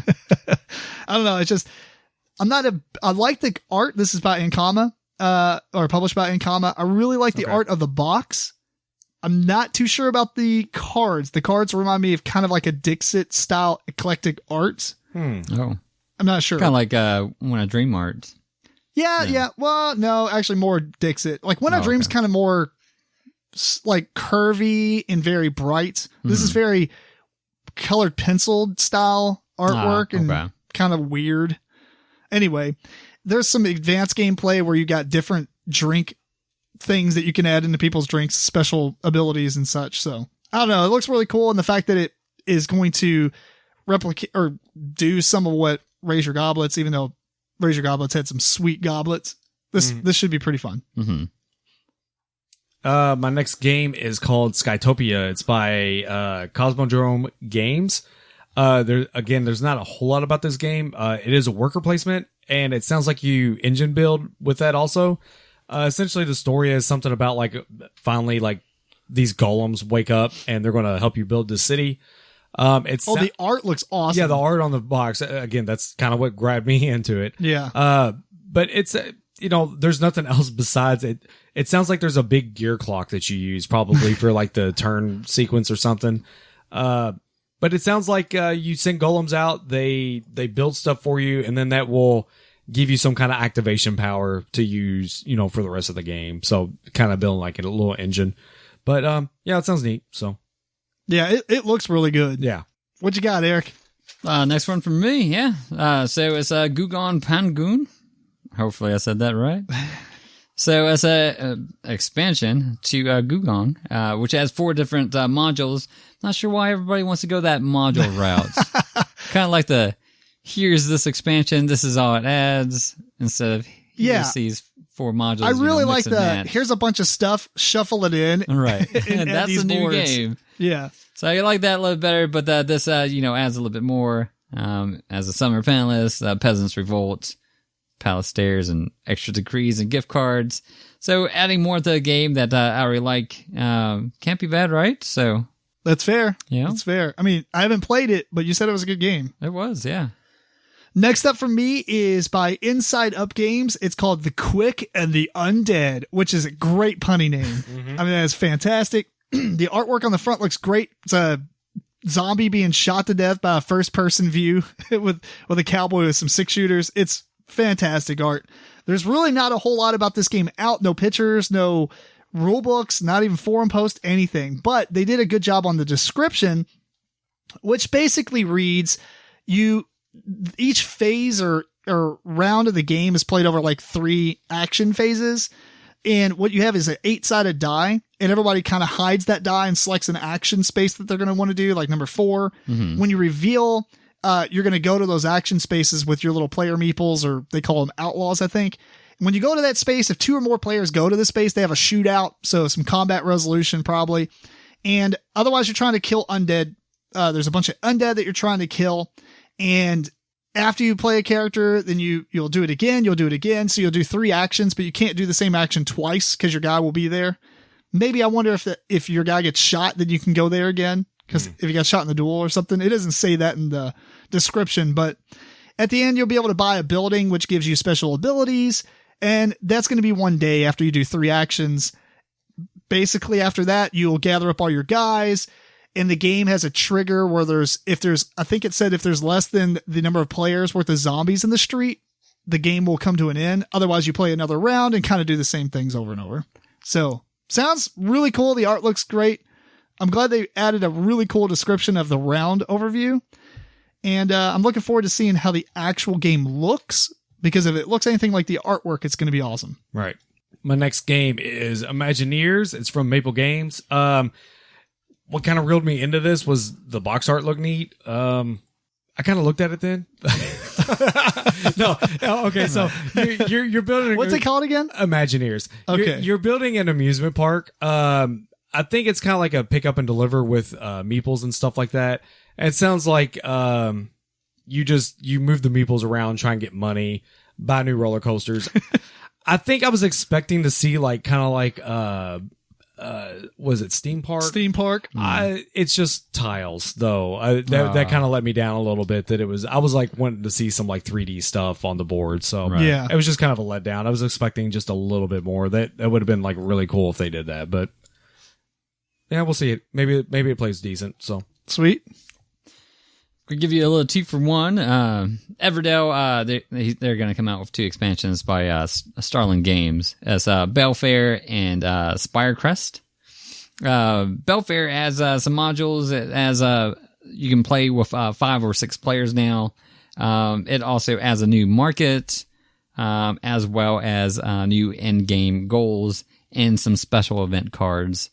And then Spirecrest as these weather cards. That's going to impose some challenges on you. It's going to give you some discovery cards, as well as these big critter mounts that you're going to be able to use in the game. So, all pretty good. Look for our our talk on Pearlbrook, which we haven't got to the table just yet, but we'll get there soon. That's fair. Yep. Next thing, I have a lot of expansions on this one. Yeah. Actually, we have a lot of expansions. Probably, maybe. Did y'all have expansions? I didn't have one. Expansions and reprints. Yeah. Mine is a small expansion for Santa Maria called the Exploration Deck. That was it comes a good with game. Yeah. We need to play it again. It's funny because I've only played on Tabletop Simulator and I've never played my actual copy. I know. Wow. But basically, it comes with 26 cards. 6 of them are nationality cards, which will change up your starting resources and kind of give you a unique, starting point for the game in comparison to other players. It also has 20 achievement cards, which are drafted at the beginning of the game, and they give you bonuses when you complete them, basically. Which I kind of feel like both of these would have been awesome in the base game. I don't know why. Maybe they just added it in later and it wasn't cut from the original game, but this seems like something that would have been in there originally as like advanced game, and then they took it out. But I'm looking forward to it. I can kind of see this being an auto include for me because of, other games that do very similar thing. Mm-hmm. First off, any kind of in-game scoring achievements that you drafted at the beginning of the game are really cool, I think. Yeah. And the fact that you have, I don't know if the starting nationalities provide any kind of special abilities or if it's just different resources. So we'll see if that's awesome or not. But right. Anyway, that's Santa Maria, the Exploration Deck. My next game is Wormlord from Sit Down with an exclamation point. Sit down. This, again, it just interests me. I really don't know what to expect from this game. There is nothing on this game, by the way, either. No pictures, nothing. The box just has worms wearing night gear. And I thought that was cool looking. Kind of reminds me of the Worms video game. Yeah. And so it, whenever you're sitting there reading the description, it's talking about worms. Everyone thinks they're slow and this and that, but they're here to prove us different. And evidently there's different gangs of worms, or there's SEAL Team Worms. Yeah. There's Yellow Gang and, blue worms and all this other stuff. Also, it does sound weird. It says it has no turns. The whole game is simultaneous. It sounds like you're using some kind of grid or something and you're tying knots. That's all it says. That sounds interesting. Basically, it's a knitting game. It's either going to be really like, oh, wow, this is kind of neat, or it's going to be like, oh, so trash. It's going to be really garbage. It's going to be one or the other for sure. Yes. So we'll wait and see. Like I said, there's no videos, no pictures of like the game itself or anything. So yeah, man, we'll see. This is going to be so random. All right, next one for me is Key Market. It was actually released previously, so this is the second edition. It was released previously in 2010. Well, if you didn't get a chance to try it then, now you can try it out again. They updated the version. They updated the rules. They put 4 new guilds in it, and they rehashed the guilds and rebalanced them. I just ended up playing Keyflower. What'd you think of that? I figured you would like that game. Yeah. Because you talk about mooching off people. Right. Did you play it after I left? No. When did you play it? I've played it a couple of times, just with Melissa. Oh, okay. Gotcha. 2-player. That's right. That game is just a big mooch fest. Well, you get to bid and you mooch off their cities if you want to. I guess it's not even mooching. I guess you take control of their thing, don't you? Don't you get to actually use it for that turn? You do get to use it. They can go and overbid, kind of like overbid, I guess. Put more meeples of their color or that certain color down there and use it themselves. You do mooch off them, but they do get a benefit if you mooch off their player board because they get those meeples to bid with next round. Right. Cool. But looking forward to trying out this Key Market because I want to try out more of these key games. Eric's on the key binge. Key binge. All right, so the last 4 games or so that I have are probably my most looking forward to games, I would say. How many? I've got 4 left. Oh, man. I got 1. I've got 2. Oh, well, crazy. Right. Crazy. Put them together. Well, okay, maybe I'll do 2 in a row here. All right. One is Runestones. If you did not catch our Gen Con episode where we talked about Gen Con and what we did while we were there, one of the games I did get to play is Runestones. This is by Rudiger Dorn, the same person who did Luxor, the Spiel des Jahres nominee, right? Did it win? I totally forgot already. I thought it won. I could be wrong. Maybe I did win. No, I don't remember. Anyway, we're terrible. It's only been like 5 months, 4 months, 3 months. How long's it been?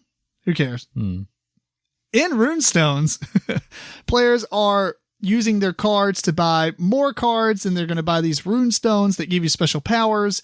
You can only ever have like 4 of those. And without going into a lot of detail on the actual rules, the game was really good. I mean, I really liked it. And the fact that it has like multiple uses for all your cards, you know, do you use them to buy more cards, or do you use them to do special abilities? Because when you do that, you have to discard multiple cards, and they're numbered, and you have to discard, I believe, like the highest one. So when you do an action, you have to actually sacrifice a card, basically. And that card's gone. You might really like the ability, so maybe you'll buy another card that has a higher number, so that hopefully you have those both in your hand so you can keep it. Oh man, the artwork's amazing. The gameplay is really, really fun. It's fast paced. And I think it's like maybe a step up of Gateway, you know, maybe Gateway Plus. Kind of like Luxor, how it was, maybe a little bit more in depth because it has that deck building aspect to it. But no, super good game. I'm looking forward to that one. And, actually, I scrolled down to look at the pictures again, and I realized they're all mine on Board Game Geek.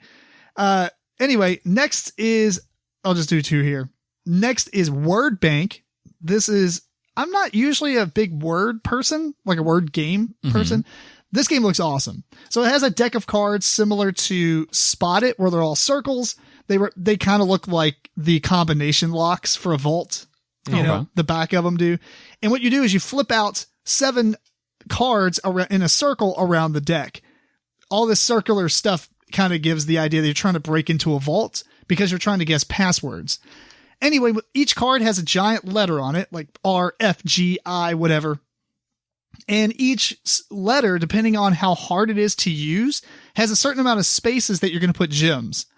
Each player starts with a certain amount of gems, and you need to get rid of all of them. And so what happens is you look at the words or the letters around the lock in the middle, and you might come up with a word. So in the example of the picture that they have on here, I might say, rise. And you're going to start with R and then go clockwise around. And you can skip letters, but you can't go a full rotation. So I can't do R. Maybe you might be able to go back to R, but I know you can't go past R. The reason that's important is because you're using vowels a lot.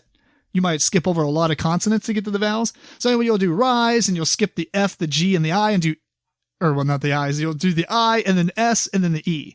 When you do this, you actually put one of your gems on each of those cards that you used. So the bigger the word that you say, the more gems you get rid of. And the whole point is, it's like golf. You're trying to score the lowest points.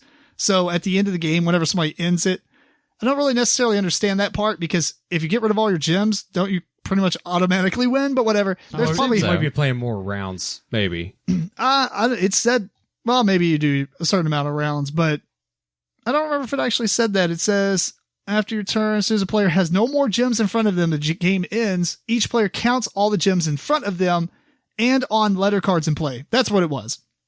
So even though you might not have any gems left, you might still have gems on cards, because the card stays out until all the spaces are filled. When it's all filled, the player who used that last space takes that card, and all those gems go away. So if you leave cards out with a bunch of people's gems on, those are negative points at the end of the game. So even though you end the game, if Eric only had 2 gems left and I end it, but I have like 6 gems out and he only has 1, he has a score of 3 and I might have a score of 6. So that makes sense. Gotcha. I didn't read that part. Okay. Anyway, looks really good. This is a blue-orange release, so that made me even more excited. Yeah, that seems neat. Yeah. My next game is Last Bastion from Repos Games. Eric's favorite. Last Bastion. This is Ghost Stories. Yeah. It's Ghost Stories. But for some reason I didn't like Ghost Stories. But when I played this at Gen Con, I liked it. So I don't. Then you like Ghost Stories. Mind blown. Yeah, I don't get it. I don't Change know. the theme. You like, Maybe it's the special abilities that were present. I don't know. I But think the special abilities were the same. I don't know. No, yeah, because when I was describing it to Eric, that's it. That's in it. That's the red. Everything's the same. Maybe just like the theme. Maybe, I don't know. It's kind of like tower defense-ish theme.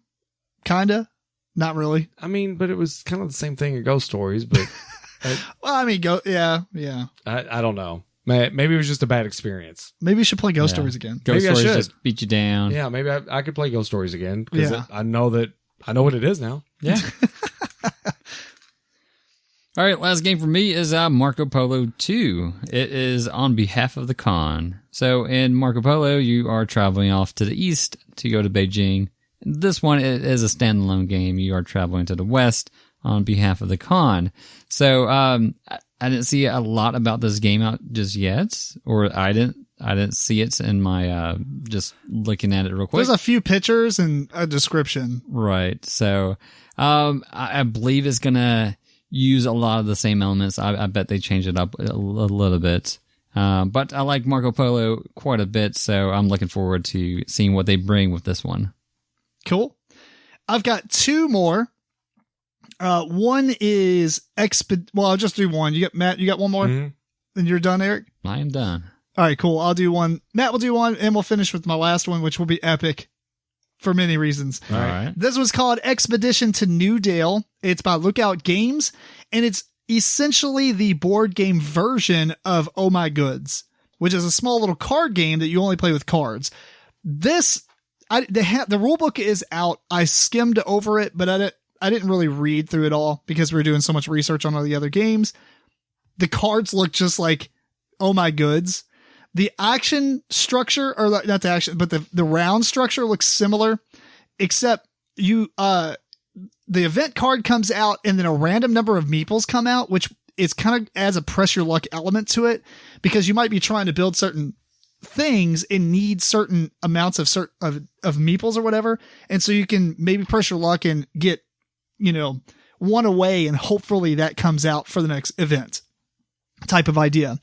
And then you have these action markers that you'll put on these action spaces on your player board that are numbered 1, 2, 3, and 4. The interesting thing is, and there's a board with all these different bonus tiles on it. You're going to be building these villages on the different spaces and kind of connecting them and stuff. Overall, it kind of looks like, it really does look like Oh My Goods, the board game. But one thing it does have is there's 12 campaign games that you play through. So there's like 12 games that you can play through, and each one has its own board. So you flip over. I think it comes with 6 boards and you flip them over. Mm-hmm. Right. And they play much different than each other, which is what they did with Oh My Goods. It came out with a base card game, and then they released, I think 2, but maybe 3 expansions that are campaign style. Right. So you'd play a game and then you would play the next game, and I don't think you take anything from one to another, but you do have like a storyline. So this takes place after the 5th storyline of the card game, but you don't need to know that because in the rule book, it has a whole, I think it says like, sums it all up where we left off. Yeah. Right. Yeah.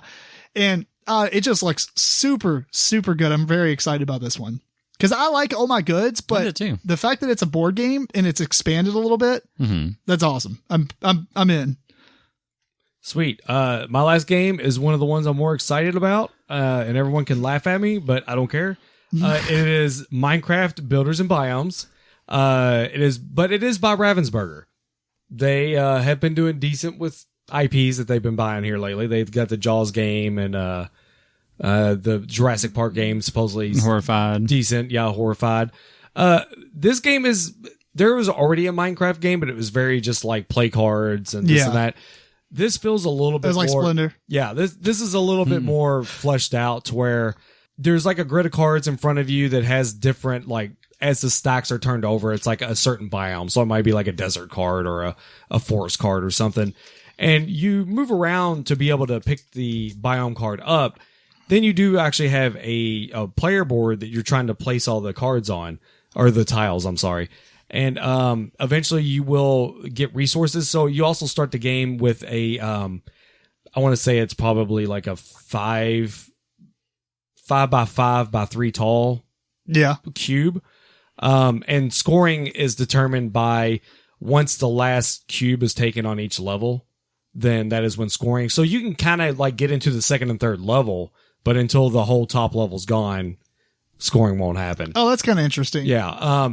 And the reason you're taking the cubes is because those will be resources. They're going to be wood. They're going to be, different ores and stuff like that.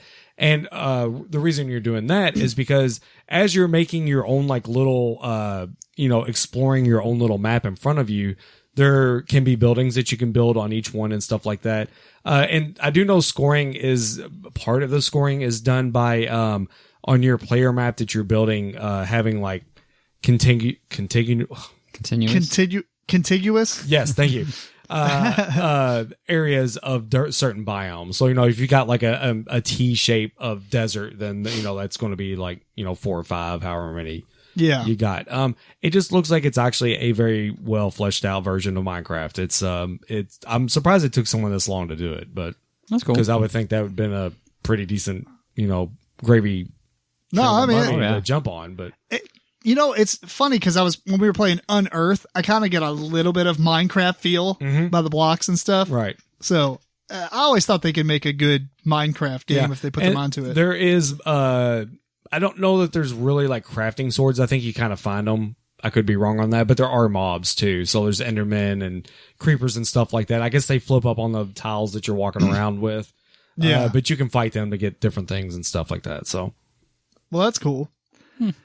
Last game I have is definitely epic. It's called Western Empires, and it takes 12 hours to play. Oh, my goodness. And it's always 12 hours. It's like exactly 12. Yeah. It's a timed game, and it plays 5 to 9 players. This is basically a reworking of Mega Civilization. But for 5 to 9 players, eventually they're going to release Eastern Kingdoms, which they said something about taking it up to 80 players. I don't know about all that. Oh, no. But let's just say that it's the same player count and you can play it with 18. Anyway, this is about 999 games. What's really cool about this is that every phase is simultaneous with all players.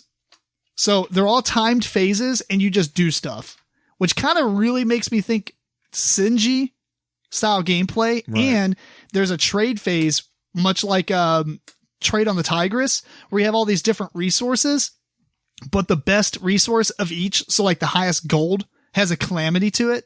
So yeah, you got a lot of resources for it, but you get a very bad detriment to it because you have a calamity. Right. And all the different resources have these calamities. And every time you trade, it's much like Pit, where you have to trade 3 cards for 3 cards, but you have to tell the truth about 2 of them, and you can lie about the 3rd one. And it has this element. And the game, it says it's more about culture and civilization building. Like actually what you're doing, and it has war built in. It's more like border conflicts, but the war is very low. Like there's not a whole lot of war. Mm-hmm. I would imagine that it happens quite a bit throughout 12 hours, right. But not as much as it would be in like a 4X game or something like that. Yeah. You're out of it hour 1. Yeah. So you got 11 hours to go. Yeah. Whoa. Peace out. Yeah. I don't think it could be eliminated. Yeah. If so, then this gets scratched from my list heavily.